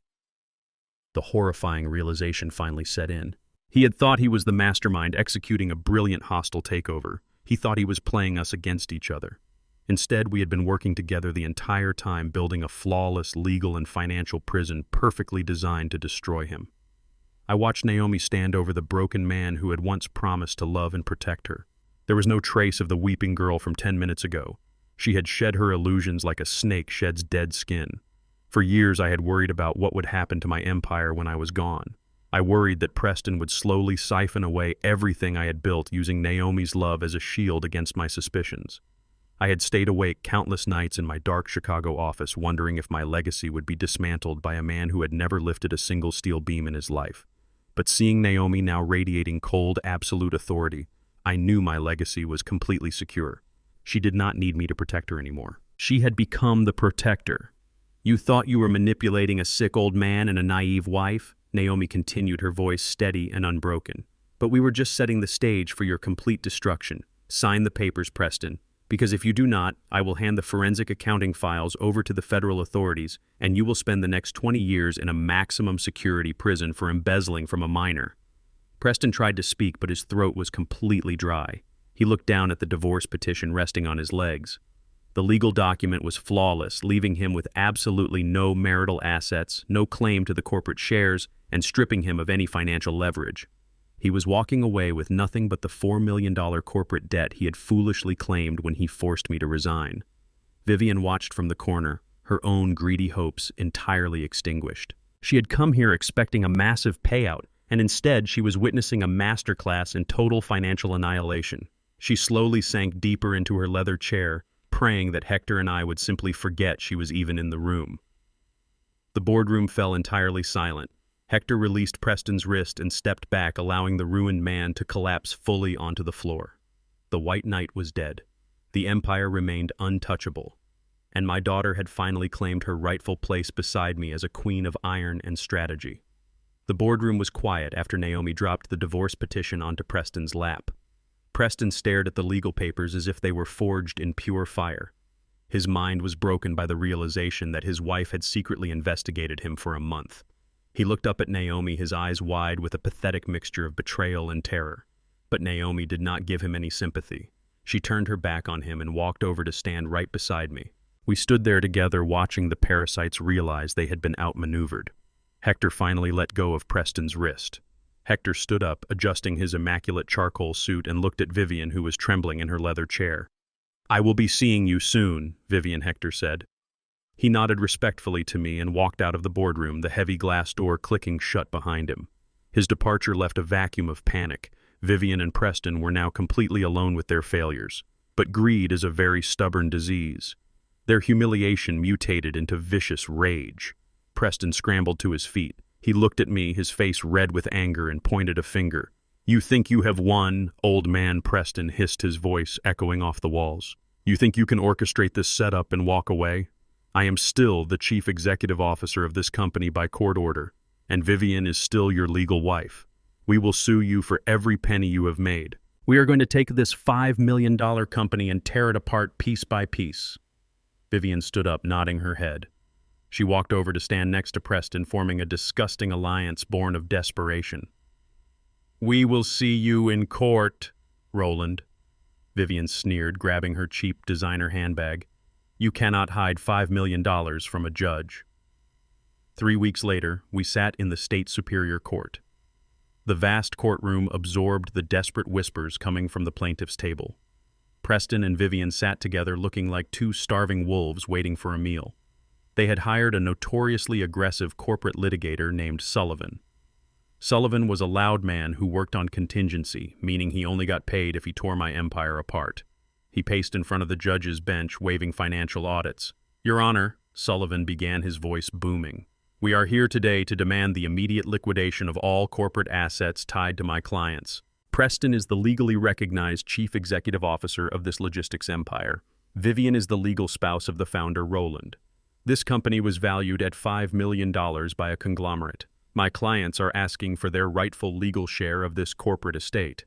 Sullivan turned and pointed a dramatic finger directly at me. "Roland has engaged in deceptive financial practices, Your Honor. He intentionally triggered a $4 million default to punish his son-in-law and hide assets. We are asking the court to immediately freeze the entire $5 million valuation. We demand the immediate liquidation of all 500 transport trucks, the heavy machinery, the commercial real estate, and all the regional warehouse properties. Those assets must be sold at auction today to satisfy the corporate debt Preston inherited and provide Vivian with her marital equity." I sat still at the defense table, my hands resting calmly on the wood. Naomi sat right next to me, wearing a sharp charcoal business suit, her posture radiating absolute confidence.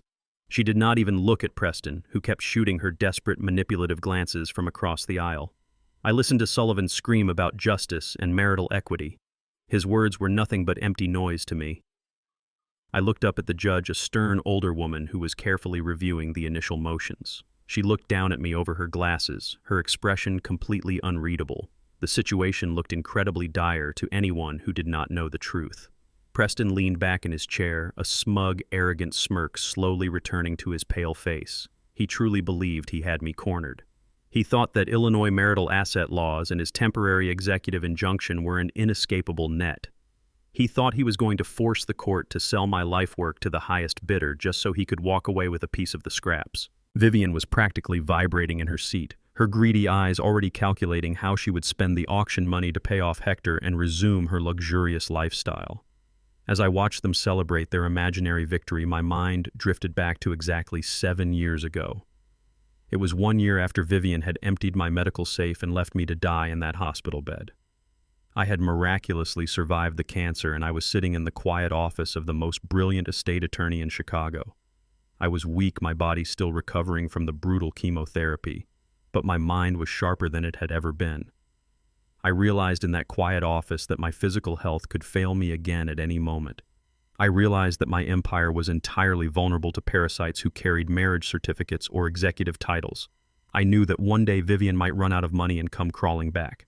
I knew that someday a man might try to marry my daughter just to get his hands on my wealth. I refused to let my bloodline be destroyed by human greed. So I spent 6 agonizing months working with top legal architects to completely restructure my entire existence. I built a financial fortress so incredibly deep and complex that no court order and no greedy relative could ever penetrate it. The judge finally looked up from the documents and addressed our table. Does the defense have a response to this motion for immediate asset liquidation? The judge asked, her voice echoing loudly in the tense courtroom.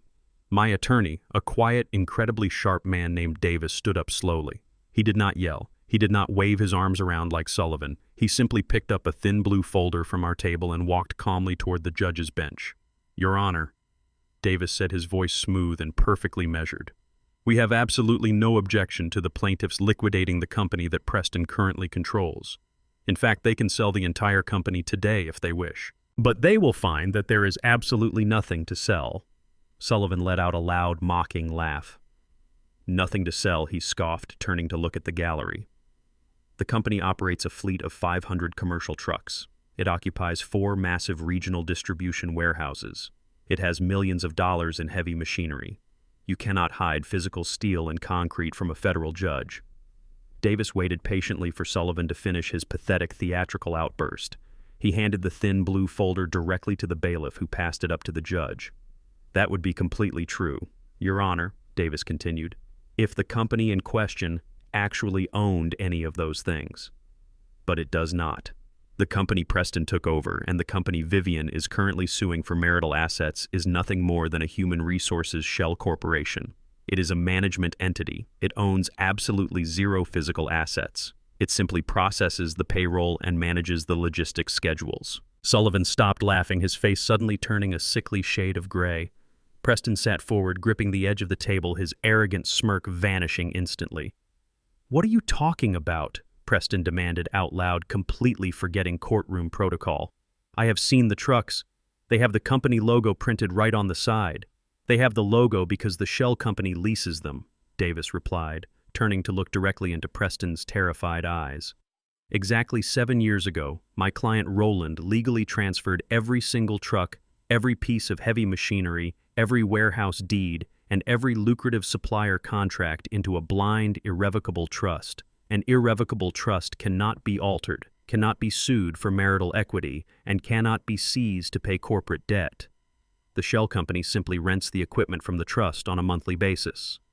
The judge scanned the documents in the blue folder and nodded slowly. And who is the sole designated beneficiary of this irrevocable trust? The judge asked, looking down at Davis. Davis smiled a cold, razor-sharp smile and pointed directly at my daughter. The sole legal owner of the entire physical empire, Your Honor, is Naomi.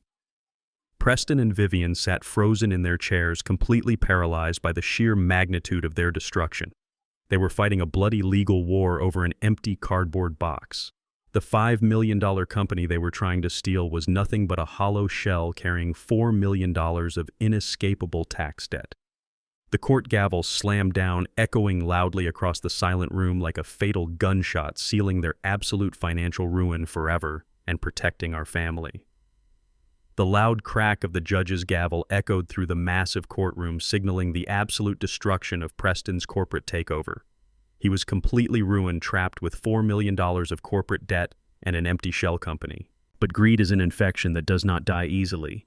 Vivian sat at the plaintiff's table, her hands shaking with a toxic mixture of panic and rage. She had just watched the $5 million company evaporate into an untouchable, irrevocable trust owned entirely by my daughter Naomi. Vivian knew that Hector the loan shark was waiting for her outside. She knew her time was running out. She could not accept walking away with absolutely nothing.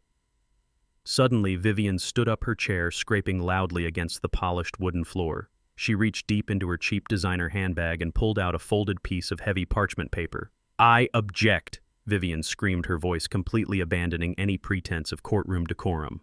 This is a complete trick. Roland is a liar, and he has been hiding this from me, but I have proof that half of everything he owns belongs to me regardless of any trust fund.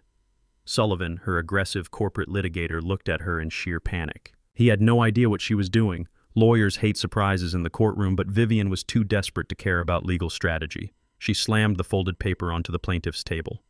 Before I left Chicago 8 years ago, Roland was terrified he was going to die from cancer, Vivian announced, her voice echoing loudly.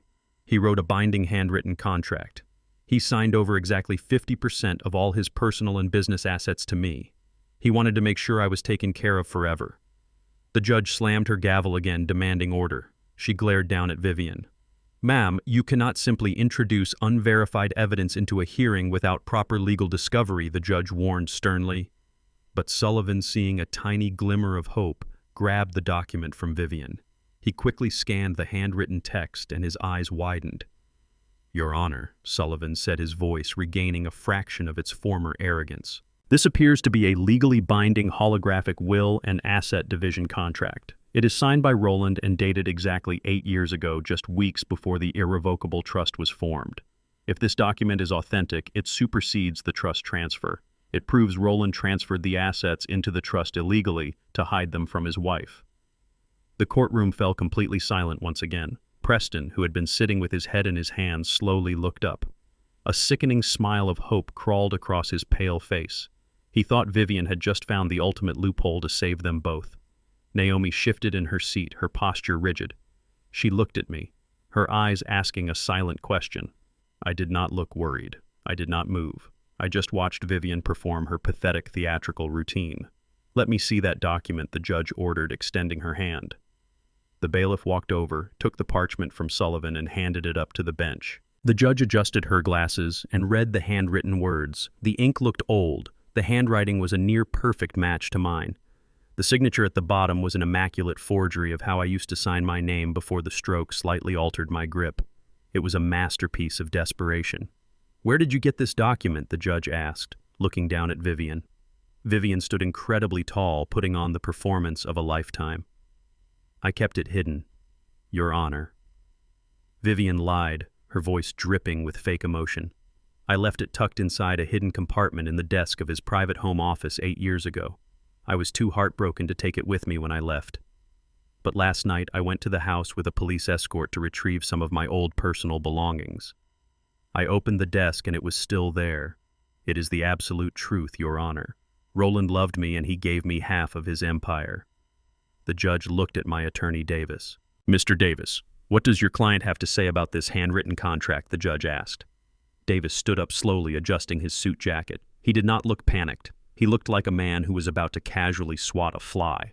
Your Honor, Davis said, his voice calm and perfectly measured. My client denies the authenticity of this document entirely. Furthermore, we can definitively prove that the plaintiff is lying to this court.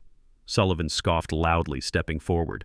You cannot prove anything, he argued. The signature is a perfect match.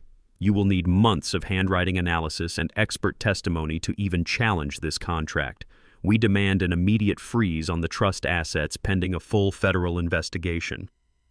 We do not need months of handwriting analysis, Sullivan Davis replied, turning to look directly at the aggressive lawyer. We only need about 3 minutes of your time. Davis reached into his briefcase and pulled out a sleek silver tablet. He handed it to the bailiff, who passed it to the judge. Your Honor, my client Roland built his empire by trusting no one, Davis explained. When he was diagnosed with cancer 8 years ago, he installed a covert high-definition security system in his private home office. He kept it active ever since. The footage you are about to watch was recorded exactly at 2 o'clock this morning. Vivian suddenly stopped breathing. The triumphant smirk on her face completely vanished, replaced by a look of sheer, unadulterated horror. She took a step back, bumping into the heavy wooden table. The judge tapped the screen of the tablet. The video began to play. I had linked the feed to the courtroom monitors so everyone could witness the absolute destruction of her lie. The screen showed the dark interior of my private home office. The timestamp in the corner read 2 in the morning. A shadow moved across the room. It was Vivian. She had not come with a police escort. She had used an old spare key she stole 8 years ago to break into my home. The high-definition camera captured her face perfectly, illuminated by the moonlight shining through the window. The entire courtroom watched in dead silence as Vivian walked over to my heavy oak desk. She reached into her cheap designer handbag and pulled out a fresh piece of parchment paper, the exact same paper currently resting on the judge's bench. She carefully opened the bottom drawer of my desk, placed the forged document inside, and then took a picture of it with her cell phone. She was planting the evidence so her lawyers could officially demand a discovery search and miraculously find it later. But she got too impatient and decided to bring it to court herself today. The judge paused the video, her face a mask of absolute fury. She looked down at Vivian, who was now trembling so violently she had to hold on to the table to stay standing. Sullivan, the aggressive corporate lawyer, slowly backed away from Vivian as if she were literally on fire. He knew his career was in severe jeopardy just for holding that piece of paper. "You did not find this document 8 years ago, Vivian," I said, my voice breaking the silence in the courtroom. I stood up, buttoning my jacket, and looked directly into her terrified eyes. "You hired a forger yesterday. You broke into my house last night. You planted a fake contract in my desk, and then you stood in a federal courtroom and presented it to a judge under oath." The judge slammed her gavel down so hard the sound cracked like thunder. "Bailiff," the judge commanded, her voice echoing with pure judicial rage. "Take that woman into custody immediately. The submission of a forged document in an attempt to seize corporate assets is a federal crime. I am holding her in contempt of court, and I am referring this matter directly to the federal prosecutor's office for immediate criminal charges." 2 armed bailiffs moved quickly across the courtroom.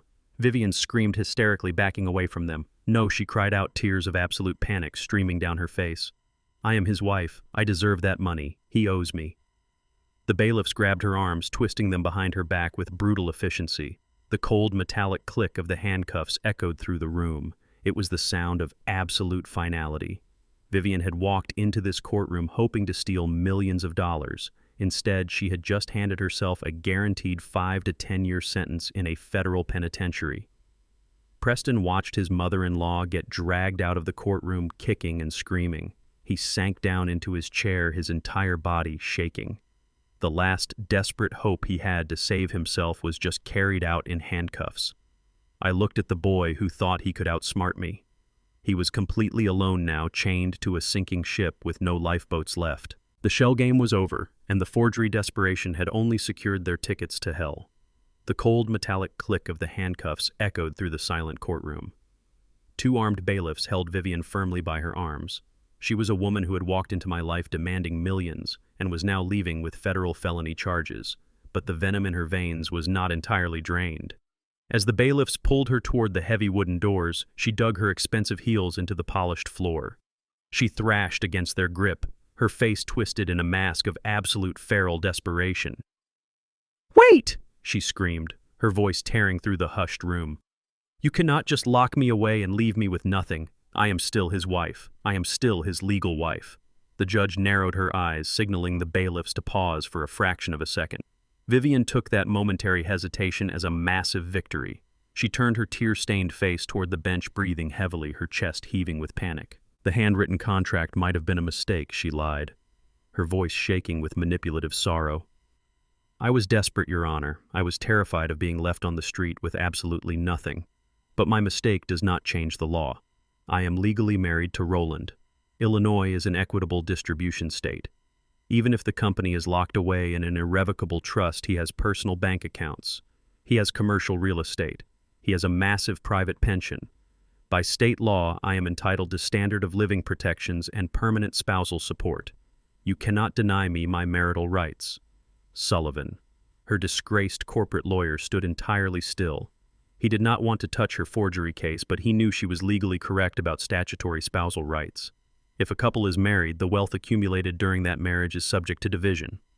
Preston lifted his head from his hands. A sickly, pathetic glimmer of hope returned to his pale eyes. "If Vivian could force a massive alimony settlement or freeze my personal assets, they might still extract enough money to save themselves from total financial ruin.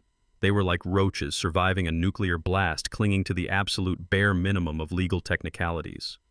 I looked at Vivian, fighting against the bailiffs, demanding respect and money based on a marriage she had violently abandoned 8 years ago. I remembered the exact day I returned to our empty house after surviving the hospital. The air had felt incredibly stale. The closets were half empty, holding only the clothes she deemed too cheap to pack. The heavy steel safe in our master bedroom was cracked open and completely hollow. I had sat on the edge of the mattress staring at the empty metal box, realizing that the woman I loved had put a literal price tag on my life. I realized in that quiet, empty room that if I simply let her disappear, she would remain a ticking time bomb in my life. She would wait in the shadows, letting me rebuild my wealth, letting me suffer through the hard work, and then return to legally harvest half of my success. I knew I had to amputate the infected limb before the poison could spread to my future. I knew I had to protect Naomi and the empire I was building from the ground up. So I did not just change the locks on the doors. I systematically and legally erased Vivian from my existence. Davis, my brilliant attorney, did not even bother to sit down at the defense table. He calmly reached into his thin blue folder one last time. He pulled out a single sheet of heavy white paper bearing the golden embossed seal of the State Superior Court. "Your Honor," Davis said, his voice cutting cleanly through Vivian's hysterical sobbing. "The plaintiff is making demands based on a marital status that simply does not exist." Vivian stopped struggling. The entire courtroom went entirely still. The heavy silence pressed down on everyone in the room. "What are you talking about?" Vivian gasped, her eyes darting frantically between Davis and me. "We never signed divorce papers. I never signed a single thing. We are still married." Davis handed the document to the bailiff, who walked it quickly up to the judge's bench. "That is exactly right," Davis replied smoothly, adjusting his suit jacket. "You never signed anything because you completely abandoned your husband when he was dying in a hospital bed. You vanished without a trace, taking his life savings with you. 7 years ago, my client filed for a dissolution of marriage on the grounds of severe marital abandonment." Vivian shook her head, her mouth opening and closing like a suffocating fish. "But I was not here," she stammered. "I never received a summons. A divorce is not legal unless the other party is officially served with the papers. Because you had fled the state and intentionally hidden your location to avoid your massive consumer debts, we could not serve you with standard legal papers," Davis explained, his voice radiating absolute authority. "My client hired private investigators who documented your intentional evasion. Once we proved to the court that you were hiding, we utilized a completely legal process known as divorce by publication." Preston let out a quiet, horrifying gasp. He was an executive, and he knew exactly what that term meant. His last sliver of hope completely evaporated. "We published the official divorce summons in the state legal registry and the local Chicago newspapers for 4 consecutive weeks." Davis continued, speaking directly to Vivian so she would understand the absolute totality of her defeat.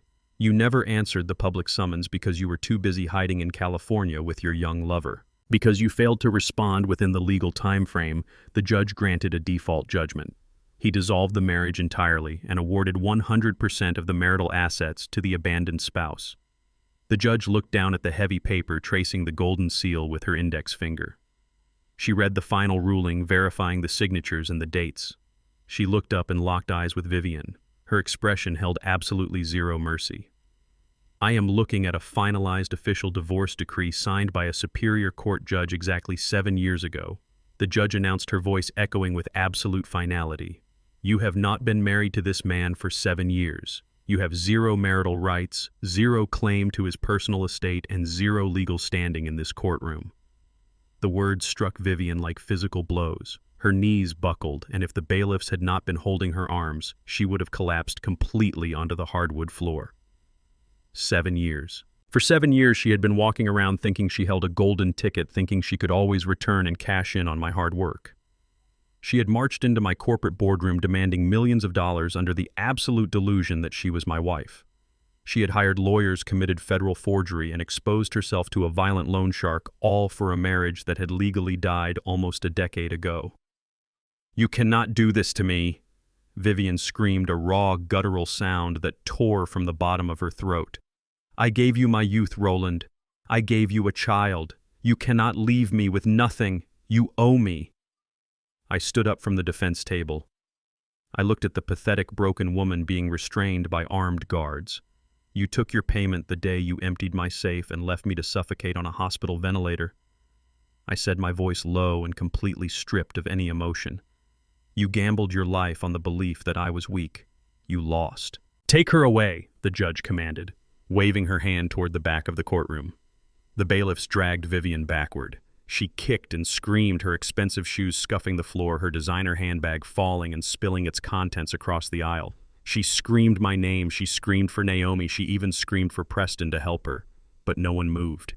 Naomi sat perfectly still, her head held high, refusing to even look at the woman who had caused us so much pain. Preston stared blankly at the table, completely paralyzed by the realization that he was next. The heavy wooden doors of the courtroom swung open and the bailiffs pulled Vivian out into the hallway. The doors slammed shut, cutting off her hysterical screams. The silence that followed was the most beautiful sound I had heard in 40 years. It was the sound of a phantom finally being exorcised. It was the sound of absolute total victory. The heavy glass doors of the corporate boardroom swung open. After the absolute devastation in the state superior court, Preston had retreated to the only place he felt he still had power. He was sitting in my executive chair at the head of the mahogany table. Vivian was pacing back and forth across the hardwood floor. She had used a sleazy bail bondsman to secure a temporary release just hours after the judge had her arrested for forgery. She was like a parasite that simply refused to die. Naomi and I walked into the boardroom to officially evict them from the premises. Preston looked up at me with a desperate, arrogant smirk on his pale face. He thought he still held the ultimate trump card because he was technically still the chief executive officer of the empty shell company. He thought he could use that title to call the authorities and have me forcibly removed from the building I built with my own hands. "You have a lot of nerve coming back here, Roland," Preston sneered, leaning back in the expensive leather chair. "I am still the legal executive of this corporation. You might have hidden the physical assets in a trust, but this building and the corporate accounts still fall under my jurisdiction." I watched him cling to his empty title like a drowning man clutching a piece of rotting driftwood. Vivian stopped pacing and crossed her arms.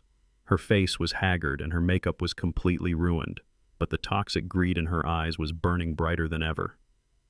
"You think you won in court today, Roland?" Vivian spat, her voice dripping with pure venom. "My lawyers are already filing an appeal. I will drag you through the legal system until you bleed completely dry. You cannot just erase me from your life." Naomi stood beside me, radiating absolute calm. She looked at her husband and her mother with unfiltered pity. "You two are completely delusional," Naomi said softly. "You have absolutely nothing left to fight for." But Preston just laughed. It was a hollow, manic sound that echoed off the frosted glass walls. He reached into his tailored suit jacket and pulled out his cell phone. "I already called the police." Roland Preston announced, his chest puffing out with artificial confidence. "I told them that a disgruntled former employee is trespassing in my executive offices and attempting to steal sensitive corporate documents. They are on their way right now to escort you out in handcuffs." Preston thought he had orchestrated the perfect final humiliation. He wanted to see me, the man who built this entire empire from the Chicago dirt, dragged out of my own building by armed officers. He wanted to watch me lose my dignity in front of my own daughter. Vivian smiled, a wicked, twisted smile. "Oh, I cannot wait to see them put you in the back of a squad car," Vivian mocked, stepping closer to the table. "You deserve to be locked up for what you did to us." I did not say a single word. I simply pulled out my chair and sat down at the table, resting my hands on the polished wood. I waited. The silence in the boardroom stretched out, feeling incredibly heavy and suffocating. 5 minutes later, the loud wail of police sirens pierced the quiet afternoon air. The sound grew louder and louder until it stopped directly outside the corporate headquarters. Preston stood up from the executive chair, straightening his expensive silk tie. He walked over to the floor-to-ceiling windows and looked down at the street. 2 police cruisers and a dark, unmarked federal vehicle were parked aggressively, blocking the front entrance. "They are here," Preston declared, turning back to face me with a look of absolute triumph. "Your reign is officially over, old man." The sound of heavy tactical boots echoed down the quiet corporate hallway. The footsteps were fast and entirely deliberate. The frosted glass doors of the boardroom were shoved open with massive force. 4 uniformed police officers rushed into the room, their hands resting securely on their utility belts. Behind them walked a tall man wearing a crisp gray suit.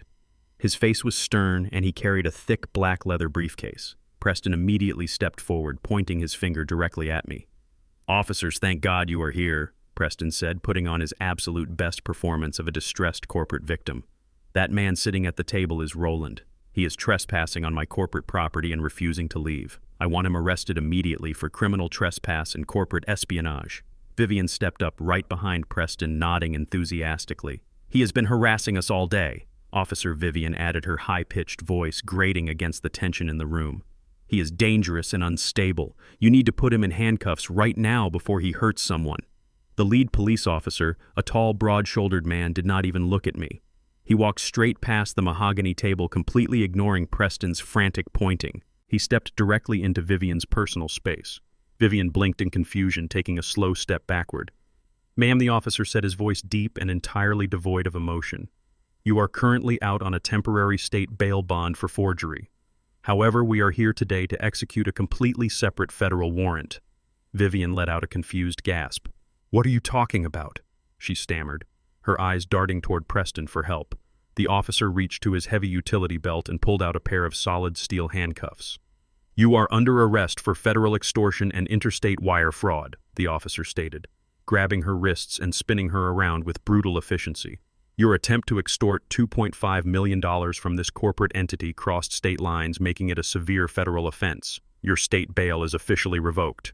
Vivian screamed a raw, guttural sound of pure panic as the cold steel snapped shut tightly around her wrists. "No," she shrieked, thrashing violently against the officer's unyielding grip. "You are supposed to arrest him. He is the criminal. He stole my money." The officers ignored her hysterical screaming, completely dragging her backward toward the boardroom doors. Preston stood frozen, his arms still raised and pointing at me. His brain could not process the absolute disaster unfolding right in front of his eyes. He slowly lowered his arm, his face draining of all remaining color. He looked at the tall man in the crisp gray suit, who was now standing directly in front of him. The man opened his thick black leather briefcase and pulled out a stack of documents stamped with the terrifying golden seal of the United States Treasury. "Preston," the man said, his voice echoing with absolute governmental authority. "I am Special Agent Miller with the Criminal Investigation Division of the Internal Revenue Service." Preston stopped breathing entirely. The words Internal Revenue Service hit him harder than a physical punch to the chest. "What do you want?" Preston whispered, his voice cracking into a pathetic squeak. Agent Miller did not smile. He handed Preston a thick, legally binding document. "We have spent the last 2 months reviewing an extensive file submitted to our office regarding your private offshore brokerage accounts," Agent Miller explained smoothly. "The file contained undeniable forensic evidence that you embezzled over $600,000 from a minor child's trust fund and subsequently failed to report any of those stolen funds to the federal government. You also committed massive corporate tax evasion using your executive status." Preston dropped the document onto the hardwood floor as if it were burning his fingers. He looked at Naomi, and then he looked directly at me. The realization finally crashed down on him with the crushing weight of a collapsing skyscraper. "You did this." Preston choked out, tears of pure terror welling up in his blue eyes. "You sent them the files. You planned this from the very beginning." I stood up from the oak table, my posture completely rigid and unyielding. I walked slowly around the table until I was standing mere inches away from the boy who thought he could steal my legacy. "I did not plan this from the beginning, Preston," I said, my voice dropping to a terrifyingly calm whisper. "I planned this exactly 2 months ago. The exact day I found out you stole money from my grandson's future. I compiled every single bank statement, every unauthorized wire transfer, and every forged signature you ever created. I packaged it all into a perfect, undeniable criminal profile, and I handed it directly to the federal government. I let you play your little corporate games today because I wanted the federal agents to arrest you while you were sitting in my chair." Agent Miller stepped forward, pulling out his own set of heavy handcuffs. "Preston, you are under arrest for corporate embezzlement, massive tax fraud, and federal wire evasion." Agent Miller announced, his voice cutting through the dead silence of the boardroom. "You have the right to remain silent. Anything you say can and will be used against you in a federal court of law." Preston collapsed to his knees right there on the polished floor. He did not fight. He did not scream like Vivian. He simply broke into a million pathetic pieces. The sophisticated white knight facade was entirely shattered, leaving nothing but a terrified, cowardly thief. "Please." Roland Preston begged, looking up at me with tears streaming down his face, ruining his expensive suit. "I am the father of your grandson. You cannot let them take me away to federal prison. Please tell them it was a massive misunderstanding. I will sign anything you want. I will give you the company back. Just please do not let them put me in a cage." I looked down at him, feeling absolutely zero mercy in my heart. The iron blood of my ancestors, the resilience that kept me alive in the brutal Chicago foundries, surged powerfully through my veins. "You already gave me the company back, Preston," I replied coldly. "The company you currently control is an empty shell drowning in $4 million of corporate tax debt. You are the sole executive officer of a completely bankrupt entity. You own the massive debt and you own the federal criminal charges. There is absolutely nothing you can offer me to stop this from happening. I turned my back on him and walked over to my daughter. Naomi stood perfectly still, watching the federal agents lift her husband off the floor and snap the handcuffs onto his wrists. She did not shed a single tear. She had already grieved the death of her marriage weeks ago in private. Now she was simply watching the garbage being permanently taken out of her empire. She looked at me and gave a small, determined nod of approval. "Take them both out of my building," I commanded, looking at the police officers. The authorities dragged Preston and Vivian out of the corporate boardroom. The heavy frosted glass doors swung shut behind them, leaving the room entirely silent. The storm of greed and betrayal that had threatened to destroy everything I built was finally over. I walked over to the floor-to-ceiling windows and looked down at the busy Atlanta streets. I watched the police officers shove Vivian violently into the back of a squad car. I watched Agent Miller push Preston into the dark, unmarked federal vehicle. The sirens wailed to life, their red and blue lights flashing brightly against the gray pavement. The vehicles pulled away from the curb, disappearing into the dense city traffic and taking the toxic parasites out of my life forever. I turned back to look at the empty boardroom. The air felt clean again. The empire was safe. And the federal hammer had finally crushed the very last remnants of their miserable arrogance. The flashing red and blue lights of the police cruisers disappeared down the busy Atlanta street. Naomi and I stood alone in the quiet corporate boardroom. The air felt completely different now. The heavy, suffocating presence of Preston and Vivian was finally gone. I looked at my daughter, expecting to see a wave of relief wash over her. But her posture remained incredibly rigid. Her eyes were fixed on the mahogany table where her divorce petition still rested. The financial war was over, but the emotional battlefield was still completely covered in landmines. The sleek black corporate telephone in the center of the room began to ring. The sound shattered the silence. Naomi flinched slightly. We both knew exactly who was calling. Agent Miller had told us he would allow Preston one monitored phone call from the federal holding facility before formal processing began. Naomi slowly walked over to the table and pressed the speakerphone button. "Hello," Naomi said, her voice perfectly steady. "Naomi, please do not hang up." Preston's voice echoed through the room. He sounded completely different from the arrogant executive who had tried to steal my empire just an hour ago. His voice was hollow, vibrating with the raw terror of a man locked inside a concrete cell. "What do you want?" Preston, Naomi asked coldly. "I want to make a deal," Preston pleaded. "You have to listen to me, Naomi. I know I made a mistake.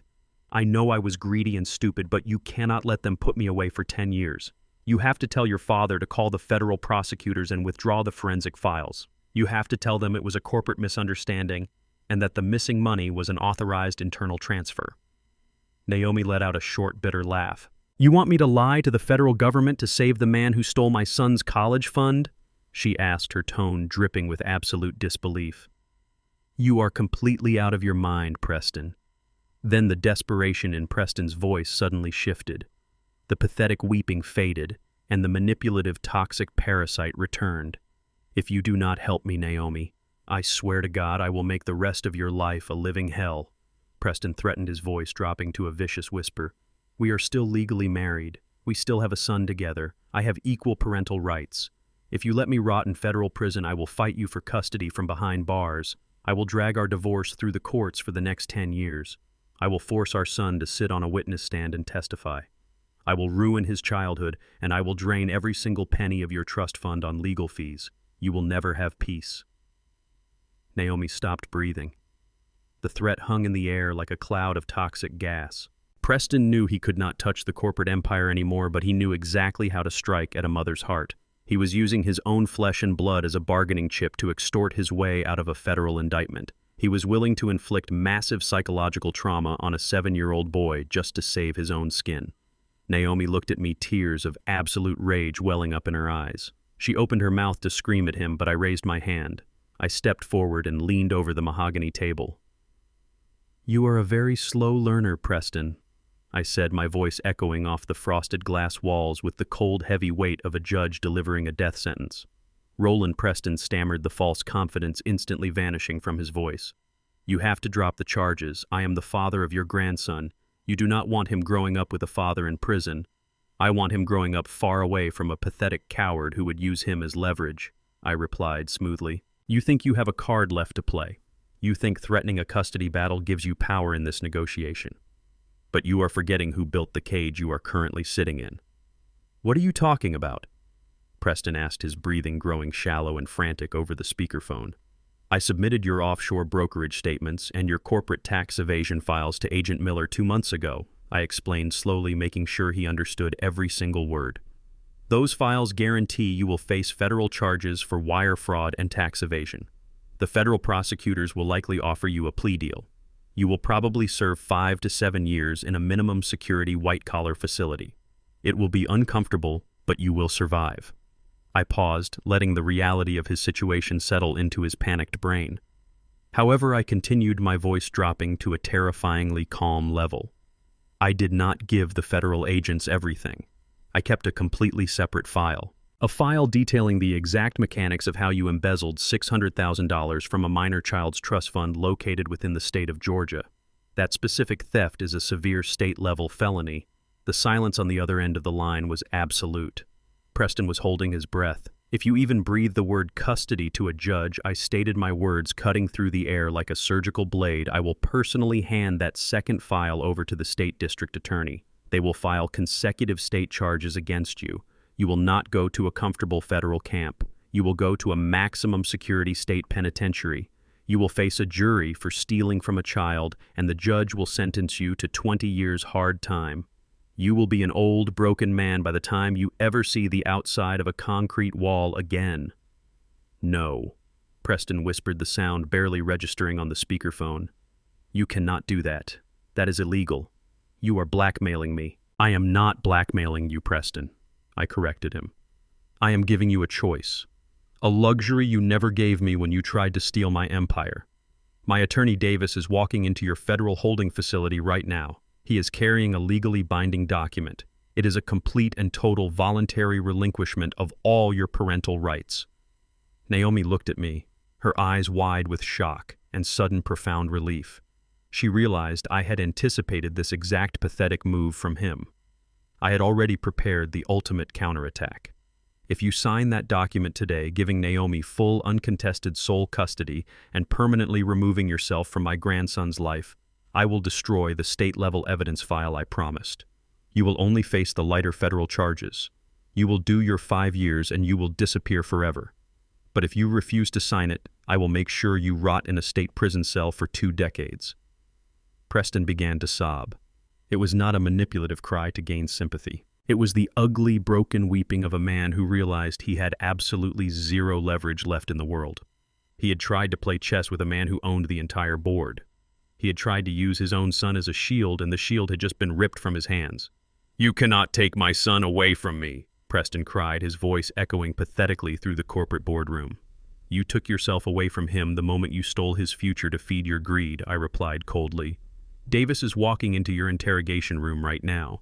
You have exactly 60 seconds to make your choice. Lose your child and serve 5 years, or lose your life and serve 20. Choose carefully. A few seconds later, the heavy metallic sound of an interrogation room door opening echoed through the phone line. I could hear Davis speaking calmly to the federal agents, asking for a brief moment with the prisoner to sign a family court document. Sign it, Preston, I commanded.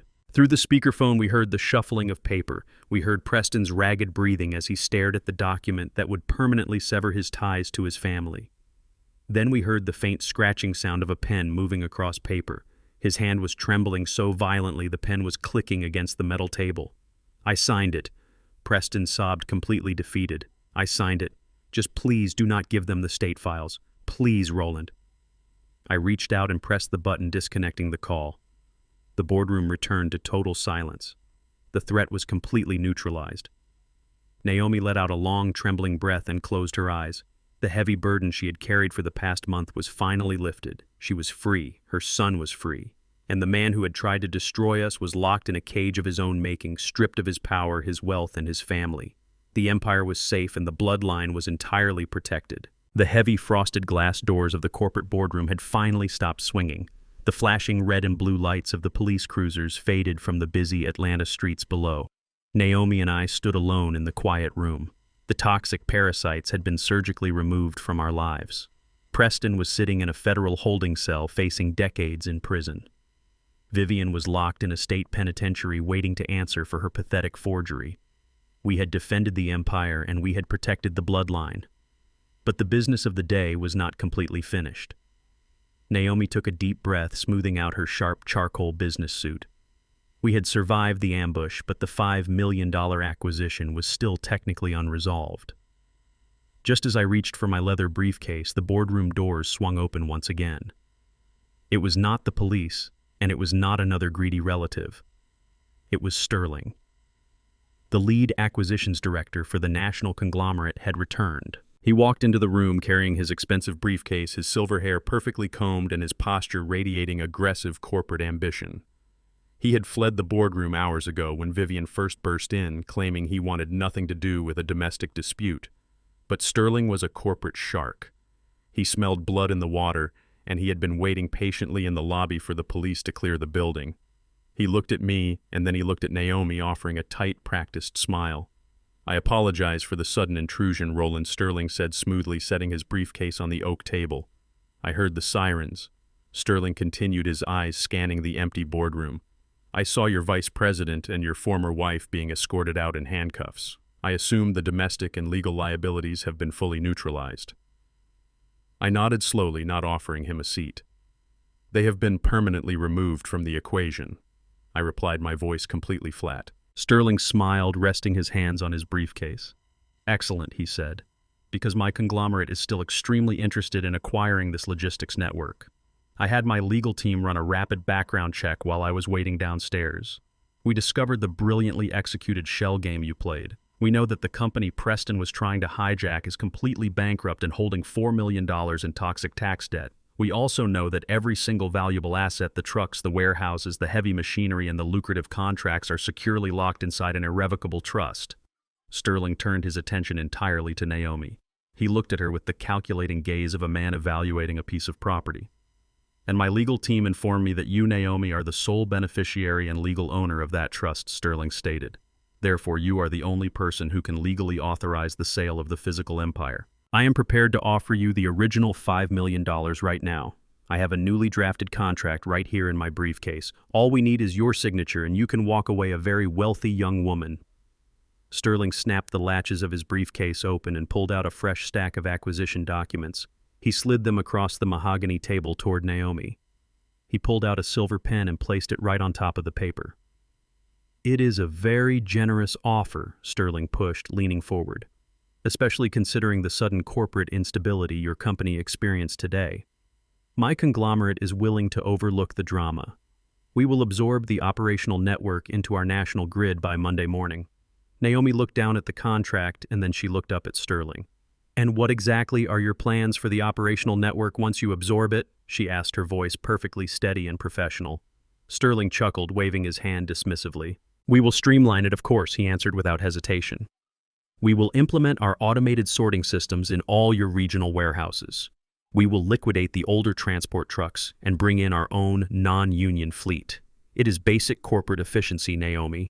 We cut the heavy payroll liabilities and maximize the profit margins." "When you say heavy payroll liabilities, you mean the workers?" Naomi pressed her brown eyes, narrowing slightly. "You mean the men and women who drive the trucks and load the freight?" Sterling sighed, looking mildly annoyed by the question. "Let us be realistic here," Sterling said, his tone dripping with corporate condescension. "Your father ran this place like a charity. He paid his workers wages that were 20% above the industry standard. He provided full medical benefits to manual laborers. That is simply bad business. When we take over, we will terminate the current workforce. They are redundant and entirely too expensive. We will replace them with independent contractors who do not require benefits. It is nothing personal. It is just how a modern conglomerate survives." I stood silently listening to the man in the expensive suit casually describe the destruction of hundreds of families. My mind drifted back to the very beginning. Over 40 years ago, when I first started this company, no bank in Chicago would give a business loan to a young black man from the foundries. The entire financial system was designed to keep me at the bottom. The only way I managed to buy my first 3 transport trucks was through the absolute loyalty and sacrifice of my community. The black men from my neighborhood pooled their meager savings to help me pay the initial down payments. They drove those trucks through the night, surviving brutal weather and racial hostility on the highways. They sweated and bled alongside me to build the foundation of this empire. They were not just employees or payroll liabilities. They were my brothers. They had trusted me with their livelihoods, and I had promised them that this company would always be a safe haven for our people. Sterling tapped his silver pen against the table, breaking my concentration. $5 million, Naomi. Sterling urged, his voice growing impatient. Think about what you could do with that kind of money. You do not need the headache of running a logistics empire. You do not need to worry about ungrateful warehouse workers. Just sign the paper and you can live a life of absolute luxury. Do not let your father's sentimental attachment to a bunch of replaceable laborers ruin this massive financial opportunity. Naomi did not pick up the silver pen. She looked at Sterling with an expression of profound disgust. The iron blood of her heritage, the respect for the community that had built our family wealth, flared brightly in her eyes. She reached out and pushed the stack of acquisition documents back across the table toward the arrogant executive. You are completely wrong about everything, Mr. Sterling, Naomi said, her voice ringing with absolute authority. My father did not run this company like a charity. He ran it like a community. He paid those men and women above the industry standard because their broken backs and sleepless nights generated every single dollar of profit this company ever saw. They are not replaceable liabilities. They are the absolute soul of this entire operation. Sterling frowned, his face reddening with sudden anger. You are making a massive emotional mistake, he snapped. $5 million is a premium offer. You will never see a number like this again. You are throwing away a fortune just to protect a bunch of blue-collar workers who will eventually betray you anyway. Look at what your own husband just tried to do to you today. Before Sterling could say another word, the heavy frosted glass doors of the boardroom opened for the final time. 5 men walked into the room. They were not wearing expensive tailored suits, and they did not carry leather briefcases. They wore heavy work boots, thick denim jeans, and durable canvas jackets bearing the embroidered logo of our logistics company. They were the senior foremen and the elected representatives of the independent black workers' union that operated our warehouses and drove our trucks. They were men whose hands were calloused and permanently stained with engine grease. They walked into the pristine corporate boardroom with quiet, absolute dignity. Sterling turned around, staring at the men in complete confusion. Who are these people? Sterling demanded, looking back at me. Security should have stopped them in the lobby. This is a private executive meeting. I walked around the mahogany table and stood proudly beside the 5 men. I placed my hand on the shoulder of the lead foreman, a man named Marcus, who had been driving for me for over 25 years. These men do not need security clearance to enter this room, I told Sterling, my voice resonating with deep, absolute pride. I invited them here today. Sterling looked bewildered.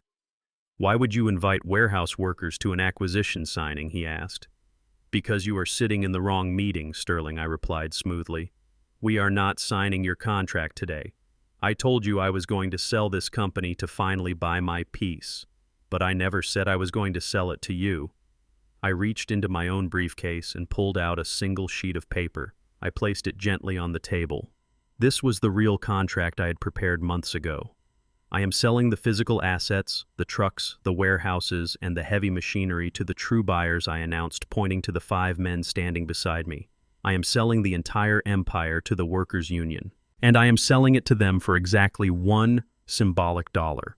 They will own the equipment they operate, and they will own the profits they generate. Naomi will remain as the chief executive officer, working directly for the union trust to guide the operational transition and secure their federal contracts. We are keeping the wealth exactly where it belongs, within our community. Sterling stared at me as if I had completely lost my mind. You are giving away a $5 million empire to a bunch of truck drivers. He choked out, his face turning purple with rage. That is corporate suicide. You are an absolute fool, Roland. I looked at the man who only understood the world through numbers and profit margins. I smiled, the calm, peaceful smile of a man who had finally secured his true legacy. I am not a fool. Sterling, I replied softly. I am a man who remembers exactly where he came from. You can take your silver pen and your automated warehouses and get out of my building. Sterling snatched his briefcase off the table, his hands trembling with fury. He glared at me and then at Naomi, but he saw absolutely zero hesitation in our eyes. He turned around and stormed out of the boardroom, the glass doors slamming shut behind him. The room was quiet for a moment. Then Marcus, the lead foreman, reached out his heavy, calloused hand. I gripped his hand tightly. feeling the immense history and brotherhood between us. Naomi walked over and hugged each of the men, tears of genuine joy shining in her eyes. The true buyers had finally taken over. The morning air at my private estate was crisp and completely still. It had been exactly 48 hours since the federal agents cleared the toxic parasites out of my corporate boardroom. I was sitting on the wide wrap-around porch of my home holding a hot cup of black coffee. The massive iron gates at the end of my long cobblestone driveway stood tall and unyielding, protecting the peace I had bled for over 4 decades to build. I listened to the quiet rustling of the oak trees, finally allowing my mind to rest. But parasites are incredibly persistent creatures. The silence of the morning was violently shattered by the roaring engine of a luxury vehicle. I looked down the long driveway and watched a sleek silver Mercedes pull aggressively up to my security gates. It was Vivian. She had used a sleazy underground bail bondsman to secure a temporary release from the county jail while she awaited her federal forgery trial. She parked the expensive vehicle, haphazardly blocking the entire entrance, and stepped out into the humid Atlanta air. She looked absolutely pathetic. Her expensive blonde hair extensions were tangled, and her designer silk blouse was deeply wrinkled from spending 2 nights sleeping on a concrete bench. She walked up to the heavy iron gate and began mashing the security intercom button with the palm of her hand. The loud buzzing echoed across my pristine front lawn. I did not rush to answer her. I took a slow, deliberate sip of my black coffee. I set the porcelain cup down on the small wooden table next to my chair. I stood up, adjusting the cuffs of my simple cotton shirt, and began the long, slow walk down the cobblestone driveway. I wanted her to wait. I wanted her to feel the heavy, agonizing weight of every single second that passed, while she stood entirely locked out of my life. When I finally reached the massive iron gates, I did not press the button to open them. I stood on my side of the thick black metal bars, looking out at the woman who had abandoned me to die in a hospital bed 8 years ago. Vivian gripped the iron bars, her knuckles turning completely white. The moment she saw me, she immediately launched into the performance of a lifetime. The crocodile tears flooded her eyes and spilled down her haggard face, ruining whatever makeup she had left. "Roland, please," she sobbed, her voice cracking with manufactured desperation. "You have to open the gate. You have to talk to me." I stood perfectly still, my hands resting calmly in my pockets. I did not say a single word. I simply let her speak. I let the poison drain completely out of her system. "You have to forgive the debt," Roland, Vivian pleaded, pressing her face against the cold metal bars. "The bail bondsman took every single dollar of liquid cash I had left in the world just to keep me out of a federal holding cell. I have absolutely nothing left to give you. You bought that $2.5 million debt from Hector just to punish me, and you have already won. You embarrassed me in front of the entire corporate board. You sent me to jail. Is that not enough revenge for you? Please, Roland, I am begging you. Just sign a piece of paper forgiving the debt so I can try to start my life over." She reached her hand through the bars, trying to touch my arm, but I took a slow, deliberate step backward. She grabbed the empty air, her fingers grasping desperately at nothing. "We used to be in love." "Roland," Vivian cried, her voice rising to a hysterical pitch. "Do you not remember the early days in Chicago? Do you not remember the tiny little apartment we shared when you were just driving a single truck? We had nothing back then, but we had each other. I gave you my youth. I gave you a beautiful daughter. You cannot just leave me out here on the street to starve. I know I made a terrible mistake when you got sick, but I was just so scared. I was terrified of losing everything. I am your family, Roland. You are a good Christian man. You have to find it in your heart to forgive me." I listened to her invoke our history, trying to use the memories of my youth as a weapon to manipulate my present. She spoke about the tiny apartment in Chicago as if it were a romantic fairy tale, but I remembered the absolute truth. I remembered how she complained every single day about the cheap, peeling wallpaper. I remembered how she screamed at me when I could not afford to buy her expensive jewelry for our anniversary because I was pouring every extra dollar into buying a second delivery truck. She never loved the struggle. She only loved the money that the struggle eventually produced. And when the money was threatened by my cancer diagnosis, she packed her luxury suitcases and ran away with a younger man, leaving me completely alone to suffocate under crushing medical debt. I looked at the massive diamond earrings sparkling in her ears. I looked at the heavy gold Rolex watch shining brightly on her left wrist. I looked at the sleek silver Mercedes idling loudly behind her on the street. She was standing there claiming she was completely destitute while wearing more wealth on her physical body than my warehouse workers earned in an entire year. She was crying about starving while driving a vehicle that cost more than a house. Vivian saw my silence and completely misread it. She thought my quiet demeanor meant I was softening. She thought her pathetic tears were finally breaking through my cold exterior. She wiped her eyes and offered a weak, trembling smile. "Please, Roland," she whispered, her voice dripping with toxic sweetness. "Just tell your lawyers to drop the collection order. Let me keep my car and my personal belongings. I will drive away and you will never ever see me again. I promise. I will leave the state and let you enjoy your retirement in peace." I looked at her, offering me the illusion of peace in exchange for $2.5 million. I did not yell at her. I did not insult her. I simply pulled my right hand out of my pocket and raised it into the air. I gave a single short wave toward the end of the quiet residential street. Vivian frowned, her false smile completely vanishing. She turned her head, following the direction of my hand. The low, heavy rumble of a massive diesel engine echoed down the wealthy suburban block. A large industrial tow truck, painted matte black, turned the corner and slowly rolled toward the front of my estate. The truck was followed closely by a dark, unmarked sedan. Vivian watched in absolute horror as the tow truck backed up aggressively toward her sleek silver Mercedes. Two large men wearing heavy work boots and thick canvas jackets stepped out of the truck. They completely ignored Vivian and immediately began securing heavy steel chains to the front axle of her luxury vehicle. "What are you doing?" Vivian screamed, running away from the gate and rushing toward the tow truck. "Get away from my car. You cannot touch my property." "I will call the police." The dark sedan parked on the curb, and a man wearing a sharp gray suit stepped out. It was Davis, my brilliant estate attorney. He walked calmly toward Vivian, holding a thick clipboard. He did not look angry. He looked entirely professional. "Good morning, Vivian," Davis said, his voice cutting cleanly through her hysterical screaming. "As the sole legal creditor of your $2.5 million defaulted loan, my client Roland petitioned the state superior court for an immediate asset seizure. The judge reviewed the original loan terms you signed with Hector the loan shark. The judge also noted your severe flight risk and your recent federal forgery charges. The court granted an emergency order of absolute seizure early this morning." Vivian stared at Davis, her mouth opening and closing in sheer terror. "Asset seizure," she gasped. "You cannot take my car. How am I supposed to get anywhere? How am I supposed to live?" "You will have to walk," Davis replied smoothly, holding up the clipboard. "The court order authorizes my client to confiscate any and all physical assets holding significant monetary value to satisfy the outstanding debt.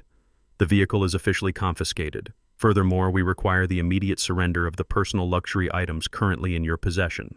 Vivian backed away, clutching her wrists against her chest. "No!" She shrieked, tears of genuine, absolute panic flooding her face. "You cannot take my jewelry. These are my personal things. Roland, please stop them." I finally spoke. My voice was low, cold, and completely unyielding. "Take the watch off your wrist, Vivian," I commanded, staring directly into her terrified eyes. "Take the diamond earrings out of your ears. Hand over the designer handbag. Every single luxury item you are currently wearing was purchased with the money you stole from my medical safe 8 years ago. You are not keeping a single piece of my stolen legacy." Vivian looked around wildly, but the quiet suburban street offered absolutely no rescue. The tow truck driver engaged the hydraulic winch, and the sleek silver Mercedes was brutally dragged up onto the heavy steel flatbed. The loud scraping of metal against metal sounded like the final nail being driven into her financial coffin. She looked at the repo men. She looked at Davis. And then she looked at me, standing safely behind the impenetrable iron gates of my massive estate. The absolute reality of her complete destruction finally broke her. Her hands trembling violently, Vivian slowly unclasped the heavy gold Rolex watch from her wrist. She dropped it into the plastic evidence bag Davis held out for her.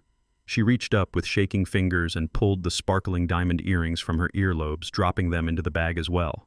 Finally, she handed over the expensive designer purse she had clung to like a pathetic shield during the entire corporate ambush. She stood on the concrete sidewalk, stripped of her vehicle, stripped of her stolen wealth, and completely stripped of her dignity. She was wearing nothing but wrinkled clothes and ruined makeup.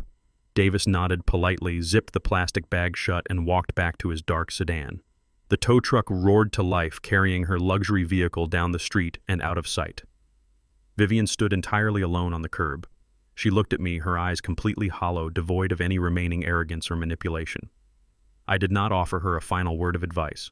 I did not offer her a single ounce of sympathy. I simply turned my back on the pathetic woman standing in the street and began the long, slow walk up my cobblestone driveway. I heard the heavy iron security gates mechanically lock behind me, sealing her out of my world forever. The morning air was crisp and completely still once again. The absolute silence of total victory wrapped around my estate. I walked up to my wide wrap-around porch, picked up my porcelain cup, and took a slow, peaceful sip of my black coffee. The empire was finally completely clean. The sun was climbing higher into the clear morning sky, warming the heavy wooden planks of my wrap-around porch. I had just watched the tow truck drag Vivian's luxury vehicle away, leaving her completely stripped of her stolen dignity. I took another slow sip of my black coffee, feeling a deep, profound sense of peace finally settling into my bones. The empire was secure. My daughter was free. The toxic parasites had been entirely eradicated from our lives. But the universe always has a way of testing your resolve one final time. The heavy silence of my private estate was broken by the sharp ringing of the cordless phone sitting on the small table next to my chair. I looked down at the digital display. The caller identification did not show a familiar name or a local area code. It displayed a generic out-of-state routing number. I knew exactly what it was. I slowly set my porcelain coffee cup down and picked up the receiver. I pressed the green button and raised the phone to my ear. An automated mechanical voice filled the line. "You have a collect call from an inmate at the United States Federal Detention Center. Press 1 to accept the charges." I did not hesitate. I pressed the number 1. I wanted to hear the sound of his complete destruction. A loud metallic click echoed over the line, followed immediately by the heavy, frantic breathing of a man who was entirely trapped. Roland Preston asked, his voice echoing hollowly against the cold concrete walls of his holding cell. "Are you there? Please tell me you are there." I did not say a word. I just breathed quietly into the receiver, letting him know the connection was open and that I was listening. "Roland, you have to listen to me," Preston pleaded, his voice trembling with a pathetic mixture of absolute terror and physical exhaustion. "They put me in a cell with 3 other men. They took my clothes. They took my watch. The food is inedible, and the guards will not even look at me when I speak to them. It is freezing in here, Roland. You have to get me out of this place. You have to call your corporate lawyers and fix this massive misunderstanding." I remained completely silent. My refusal to respond created a massive, terrifying vacuum on the phone line, and Preston desperately rushed to fill it. As he spoke, the terrified victim began to fade, and the arrogant, manipulative boy slowly returned. He could not accept that he was the sole architect of his own ruin. His narcissistic mind desperately needed a scapegoat to survive the reality of his failure. "This is not my fault," Roland Preston insisted, his voice rising in pitch, echoing loudly through the prison phone terminal. "You forced my hand. You put so much unbelievable pressure on me at the company. You made me the vice president, but you never actually let me run anything. You kept all the real power for yourself. You treated me like a glorified assistant while you paraded around the warehouses like a king demanding respect from the workers. What was I supposed to do? I had to secure my own future. You refused to step down, so I had to take control for the good of the corporate brand." He paused, waiting for me to argue back. He wanted me to yell at him. He wanted a fiery debate so he could twist my words and feel like he still had some level of control over the narrative. But I gave him absolutely nothing. I sat comfortably in my rocking chair, looking out over the pristine green lawn of my estate. If Naomi had just been a supportive wife, I would not have had to do any of this. Preston continued, his tone growing vicious and deeply accusatory. "She was always so focused on you. She always chose your side over mine. A man needs respect in his own household, Roland. I tried to build generational wealth for her and our son, but she was too busy acting like your personal corporate spy to appreciate my brilliant financial vision. She forced me to look for alternate financial solutions. She drove me to make those offshore investments because she never believed in my abilities. I listened to the absolute absurdity of his lies. He had embezzled $600,000 from his own child's trust fund to feed his pathetic gambling addiction, and he was actually trying to blame my daughter for his betrayal. He was blaming the woman who had loved him and trusted him for his own catastrophic greed. It was the ultimate manifestation of a diseased mind. He was completely incapable of taking personal accountability. And Vivian Preston spat out the name as if it were pure poison.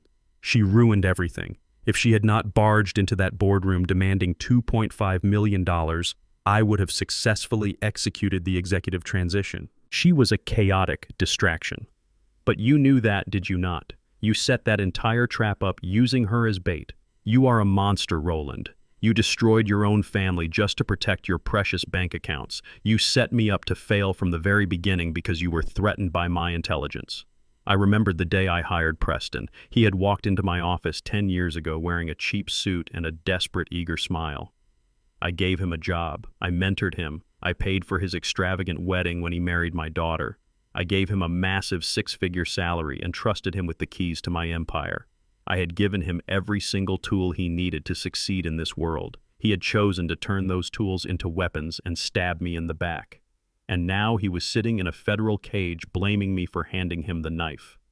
"Answer me!" Preston screamed, the sudden explosion of rage tearing violently through the phone line. "I know you are there. I can hear you breathing. Say something, you arrogant old fool. Defend yourself. Tell me why you did this to me. Tell me why you took my son away from me. Tell me why you are letting me rot in this concrete hell." I slowly pulled the phone away from my ear.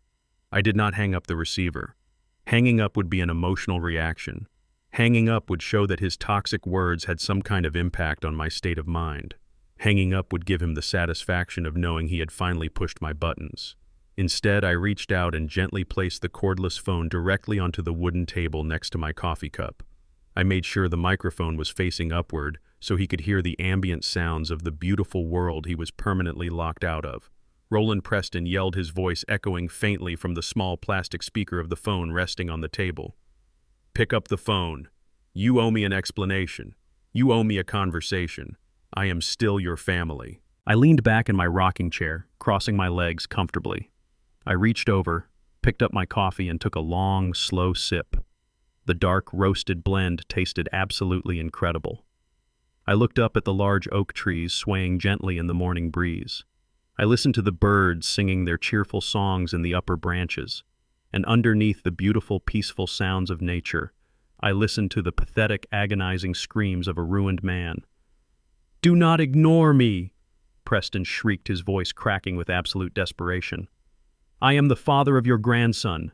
You have to speak to me. You have to negotiate with me. I will not let you throw me away like a piece of garbage." "Roland, answer me right now." His aggressive demands slowly dissolved into frantic, sobbing begging. He finally realized that the silence was not a negotiation tactic. The silence was an execution. He realized that he meant absolutely nothing to me anymore. He was not a rival. He was not a worthy enemy. He was just a ghost haunting a concrete cell, screaming into an endless void. "Please," Preston sobbed, his voice completely broken, stripped of all its former corporate arrogance. "Please say something. Call me a thief. Call me a failure. Just say something so I know I am still a human being. Please. Roland, the silence is driving me crazy. Please do not leave me alone in here with my own thoughts." I watched a small squirrel run quickly across the manicured grass of my front lawn. The sun felt warm and incredibly comforting on my face. The coffee warmed my chest. I did not feel a single ounce of pity for the voice crying out from the plastic speaker on the table. He had tried to steal my life work. He had tried to steal my grandson's future. He was getting exactly what he deserved. "Roland, please." Preston whimpered one final time, his voice reduced to a pathetic whisper. I sat there in perfect, absolute peace. Then the automated mechanical voice of the federal prison system suddenly interrupted the agonizing sound of his crying. "You have 1 minute remaining on this call," the robotic voice announced, entirely devoid of any human empathy. No, Preston panicked, screaming wildly at the automated system. "Wait, do not cut the line. I need more time. Roland, please pick up the phone. You have to help me. I am sorry. I am so sorry." I set my empty coffee cup down next to the phone.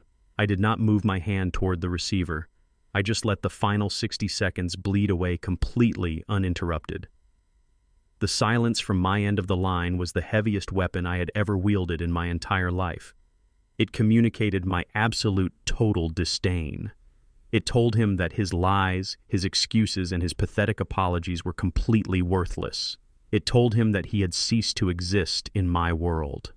10 seconds, the automated voice warned, its cold tone cutting through Preston's hysterical sobbing. Roland Preston screamed a sound of pure, unadulterated terror as he felt the darkness closing in on him. "Thank you for using the federal inmate calling system," the mechanical voice stated pleasantly. A loud, sharp click echoed from the speaker, followed by the dead, empty drone of the dial tone. The line was completely severed. The call was over. I reached over, picked up the phone, and pressed the red button to end the dial tone. I placed the receiver back onto its charging base. The quiet, beautiful morning returned to my estate. The birds continued to sing. The warm breeze continued to blow through the oak trees. The air was perfectly clean. The silence was no longer a weapon. It was the pure, untouched sound of my absolute victory. The silence following Preston's final call from the federal detention center was the most peaceful sound I had ever heard. It was not just the absence of his voice, but the absence of his toxic shadow over my life. I sat on my porch for a long time, watching the shadows of the oak trees stretch across the grass. The air felt lighter, as if a heavy fog had finally lifted from the estate. But while I was finding my peace at home, my daughter Naomi was at the office finishing the work we started. She was not just my daughter anymore. She was the leader I always knew she could be. Naomi walked into the corporate headquarters that afternoon with the quiet authority of someone who had truly earned her seat. She did not need a loud voice or an aggressive suit to command respect. The workers in the lobby, the men who had seen her grow up and watched her stand by me during my darkest days, stood a little taller when she passed. They knew the empire was finally in the right hands. Naomi went straight to the executive floor, and she did not go alone. She brought Marcus, the lead union foreman, and two of our most trusted long-term accountants.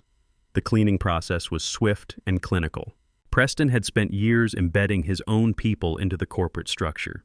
He had hired consultants who did nothing but drain our accounts, and middle managers who spent their days spying on the warehouse workers for him. He had created a culture of fear and surveillance that nearly choked the life out of the company. Naomi did not hesitate. She called every one of Preston's loyalists into the boardroom one by one. She did not yell at them, and she did not offer them an explanation they did not deserve. She simply handed them their final checks and had security escort them out of the building. By sunset, the parasites were gone. The corporate air was clean, and the bridge between the executive office and the warehouse floor was finally rebuilt. While Naomi was securing the future, I returned to the office one last time to settle the past. I walked through the quiet hallways after everyone had gone home. My footsteps echoed against the marble floors, sounds that used to remind me of the crushing weight of responsibility. Now they just sounded like a path toward freedom. I entered my private office and looked around at the luxury I had accumulated. The mahogany desk, the leather chairs, the expensive art on the walls. Preston had coveted these things so much he was willing to destroy his family to get them. To me, they were just objects. They were trophies of a war that was now over. I did not call a moving crew. I did not bring boxes to pack up the expensive mementos of my career. I walked over to the corner of the room where a small, simple wooden frame sat on a side table. Inside was a grainy black and white photograph of a young man standing in front of a massive metal foundry in Chicago. He was covered in soot and grease, his muscles taut from a 12-hour shift, but he was smiling a wide, genuine smile. That young man had nothing in his pockets, but he had his dignity and a dream that no one could steal. That was the only thing in this entire building that still belonged to me. I picked up the photograph and tucked it under my arm. I did not look back at the empty executive chair or the $5 million view of the Atlanta skyline. I walked out of the office and handed my master keys to the night security guard. I told him to give them to the new CEO in the morning. I walked out into the cool evening air, feeling the weight of 40 years finally fall away. I was no longer the king of an empire. I was just a man heading home to a quiet house and a peaceful life. The legacy was in the hands of the people who built it, and my work was finally done. The morning sun hit the glass of the corporate headquarters with a blinding clarity that felt like a new beginning. I stood in the lobby watching the light dance across the marble floors. For 40 years, this building had been my battlefield. I had spent countless nights pacing these hallways, worrying about interest rates and fuel prices, and the safety of my drivers on the road. But today the air felt different. The tension that had lived in my chest for years was gone. The heavy silence of the weekend was replaced by the purposeful hum of a company that was finally breathing again. Naomi walked into the lobby precisely at 8 o'clock. She was wearing a sharp charcoal business suit, and her natural hair was styled with the effortless elegance of a woman who knew exactly who she was.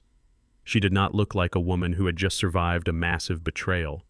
She looked like a woman who had just claimed her throne. I watched her walk toward the executive elevators. Every employee who passed her gave a respectful nod. These were the people who had watched Preston treat the company like his personal playground, and they were more than ready for a real leader. Naomi did not go to the CEO office immediately. Instead, she went straight to the boardroom where the senior staff was waiting. I followed her quietly, sitting in the back of the room as an observer. The boardroom was filled with the people Preston had hired to help him execute his takeover. There were middle managers with slicked back hair and expensive watches, and consultants who had done nothing but drain our accounts for years. They sat around the mahogany table looking nervous and shifting in their seats. They knew the wind had changed. Naomi took her seat at the head of the table. She did not open a laptop or look at a presentation. She simply looked each person in the eye. The silence stretched out until it became uncomfortable. Then Naomi reached into her leather folder and pulled out a stack of envelopes. "For the last 5 years, this office has been run on fear and greed," Naomi said, her voice steady and echoing with the cold authority I had taught her. "My husband and my mother thought they could use this empire as a shield for their own failures. They thought they could ignore the people who actually do the work. And you all helped them. You watched as the trust fund for my son was drained. You helped manipulate the books to hide corporate debt. You treated our warehouse workers like replaceable liabilities." One of the managers tried to speak, his voice trembling. "Naomi, you have to understand, we were just following orders from the vice president. We did not want to cause any trouble." Naomi did not let him finish. "Following orders is the excuse of a coward," she replied sharply. "You had a duty to this company and to the man who built it. Instead, you chose to serve a parasite because it was easier for your own careers." She slid the envelopes across the table.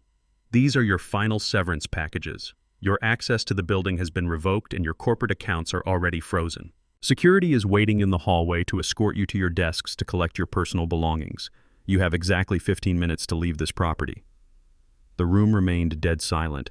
The managers looked at the envelopes and then at each other. They realized there was no negotiation. There was no room for manipulation.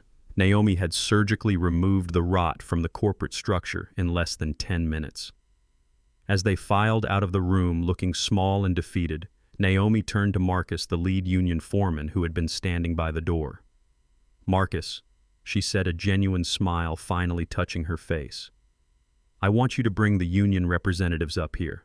We have a lot of work to do to restructure the operational flow, and I want the drivers involved in every major decision moving forward." Marcus gave a deep, respectful nod. "We are ready, Naomi," he said, his voice thick with pride. "We have been waiting for this day for a long time." While Naomi began the heavy work of rebuilding the company culture, I walked down the hallway to my private office. I stood in the doorway for a long moment, looking at the luxury I had surrounded myself with. I looked at the heavy oak desk that cost more than my first 3 trucks combined. I looked at the floor-to-ceiling windows that offered a view of the city I had helped build. I looked at the awards on the walls and the expensive leather chairs. Preston had been so desperate to own this room. He had been willing to throw away his soul just to sit in this chair and feel like a powerful man. To him, this office was the destination. To him, these walls were the proof of his worth. But standing there at 73 years old, I realized that I did not belong in this room anymore. This office was a cage I had built for myself while I was busy protecting everyone else. I walked over to my desk and opened the drawers. I did not find any secret files or hidden money. I found empty folders and old pens. I had already moved all the important legal documents to Naomi's new office. I stood in the center of the room and realized that I did not want any of this furniture. I did not want the awards or the trophies. I did not want the expensive art or the designer rugs. They were just objects that represented a life of constant war. I walked over to the small wooden bookshelf in the corner. Tucked away in a small, unassuming frame was a photograph that had traveled with me from the south side of Chicago to this high-rise in Atlanta. I picked it up and wiped the dust off the glass. The photo was taken 45 years ago. It showed a young man with a face covered in soot and grease standing in front of a massive metal foundry. He was wearing a faded blue-collar uniform with his name embroidered over the pocket. His muscles were lean and tired, but his eyes were full of a fire that could not be extinguished. In that photo, I did not have a $5 million empire. I did not have a high-rise office or an expensive suit. I only had my name, my word, and the strength of my own two hands. That young man was the one who had actually built this company. He was the one who had survived the racial slurs and the brutal winters and the long nights on the road. He was the one who had stayed awake for 48 hours straight to make sure a delivery arrived on time. He was the soul of the business. Everything else, the mahogany desks and the marble floors, was just noise. Preston had tried to steal the noise, but he never understood the soul. He thought being a boss meant sitting in the big chair. He never understood that being a leader meant standing in the dirt with the people who actually did the work. I tucked the photograph under my arm. It was the only thing I was taking with me. I did not need the leather briefcase or the gold pens. I did not need the executive titles or the corporate board seats. I had spent 40 years building a fortress to protect my family, and now that fortress was finally in the hands of someone who understood its value. Naomi was not just my daughter. She was the continuation of the man in the photograph. She understood that wealth was not measured in bank accounts, but in the respect of your community and the integrity of your name. I walked back out into the hallway and saw Naomi standing near the elevators talking with Marcus and the other foreman. They were laughing and looking at a set of blueprints for the new distribution center.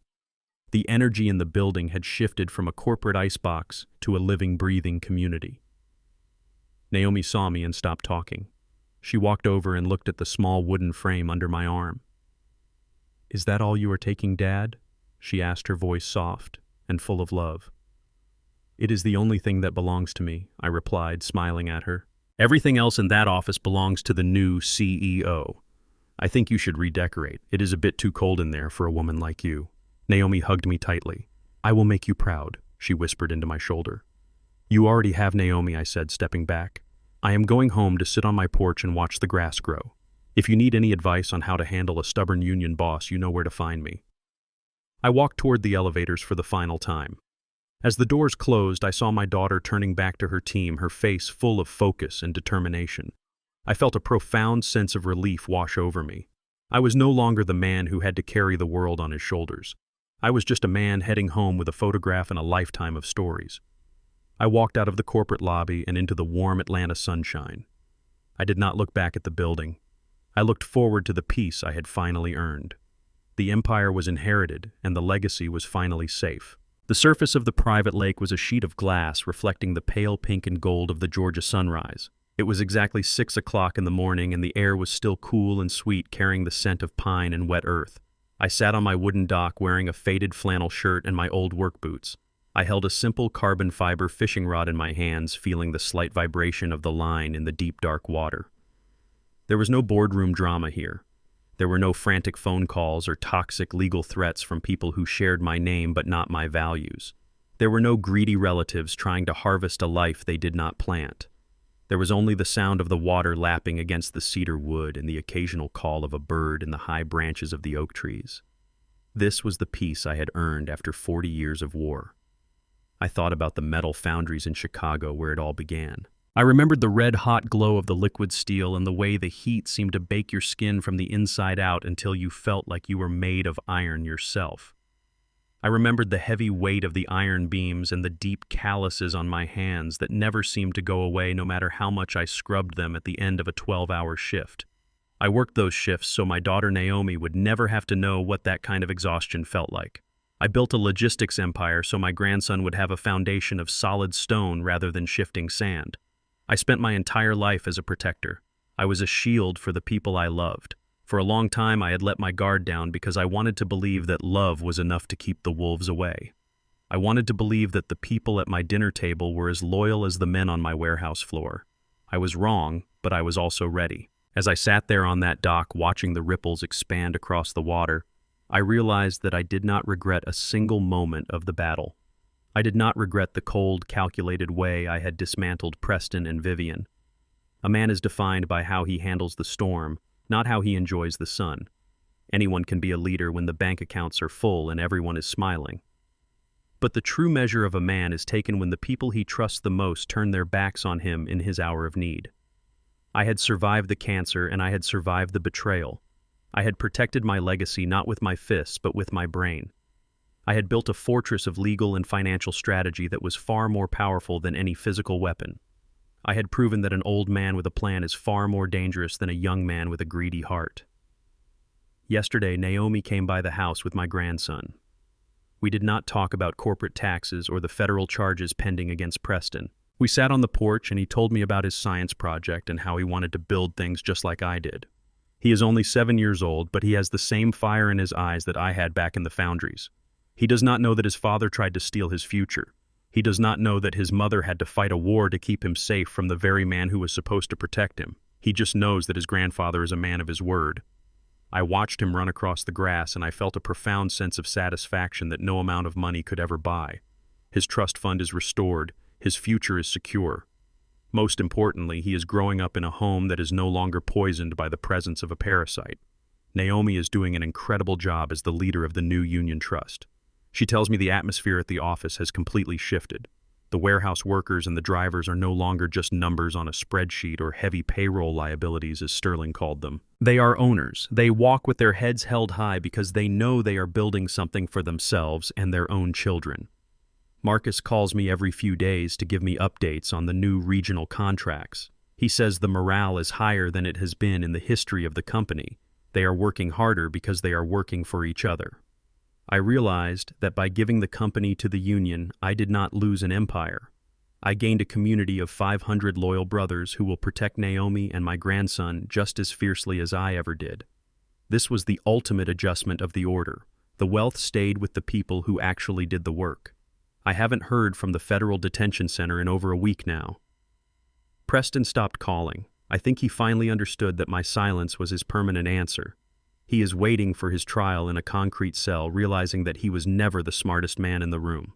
He was just a greedy boy who mistook my kindness for weakness and my age for irrelevance, and Vivian is facing her own dark future in a state cell for the forgery she thought would save her.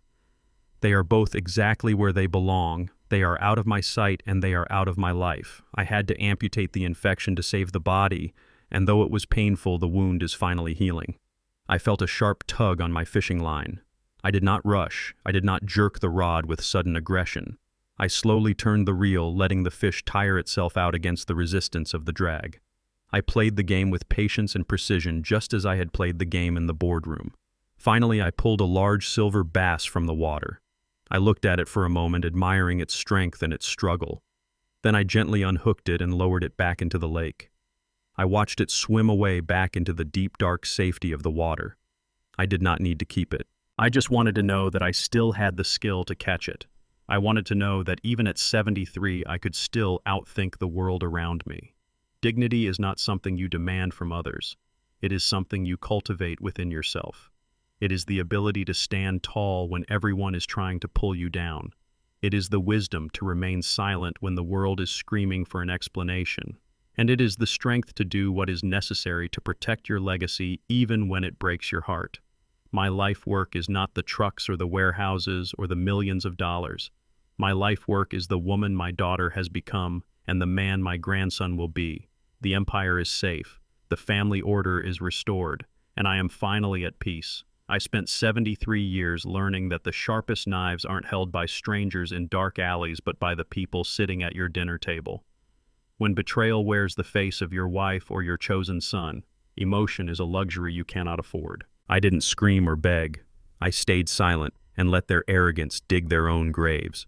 True power is building an unshakable fortress of legal and financial strategy while your enemies think they are winning. Protect your blood, safeguard your legacy, and never let parasites mistake your silence for weakness. Accountability is the only closure. Thank you for staying with me until the end of my journey. It has been an honor to share my story with you. Please let me know in the comments where you are watching from today. If you believe that a man's dignity is his greatest treasure, hit the like button and subscribe to my channel for more stories of resilience and justice. Your support allows me to keep sharing these truths with the world. I look forward to meeting you in the comments. See you in the next story.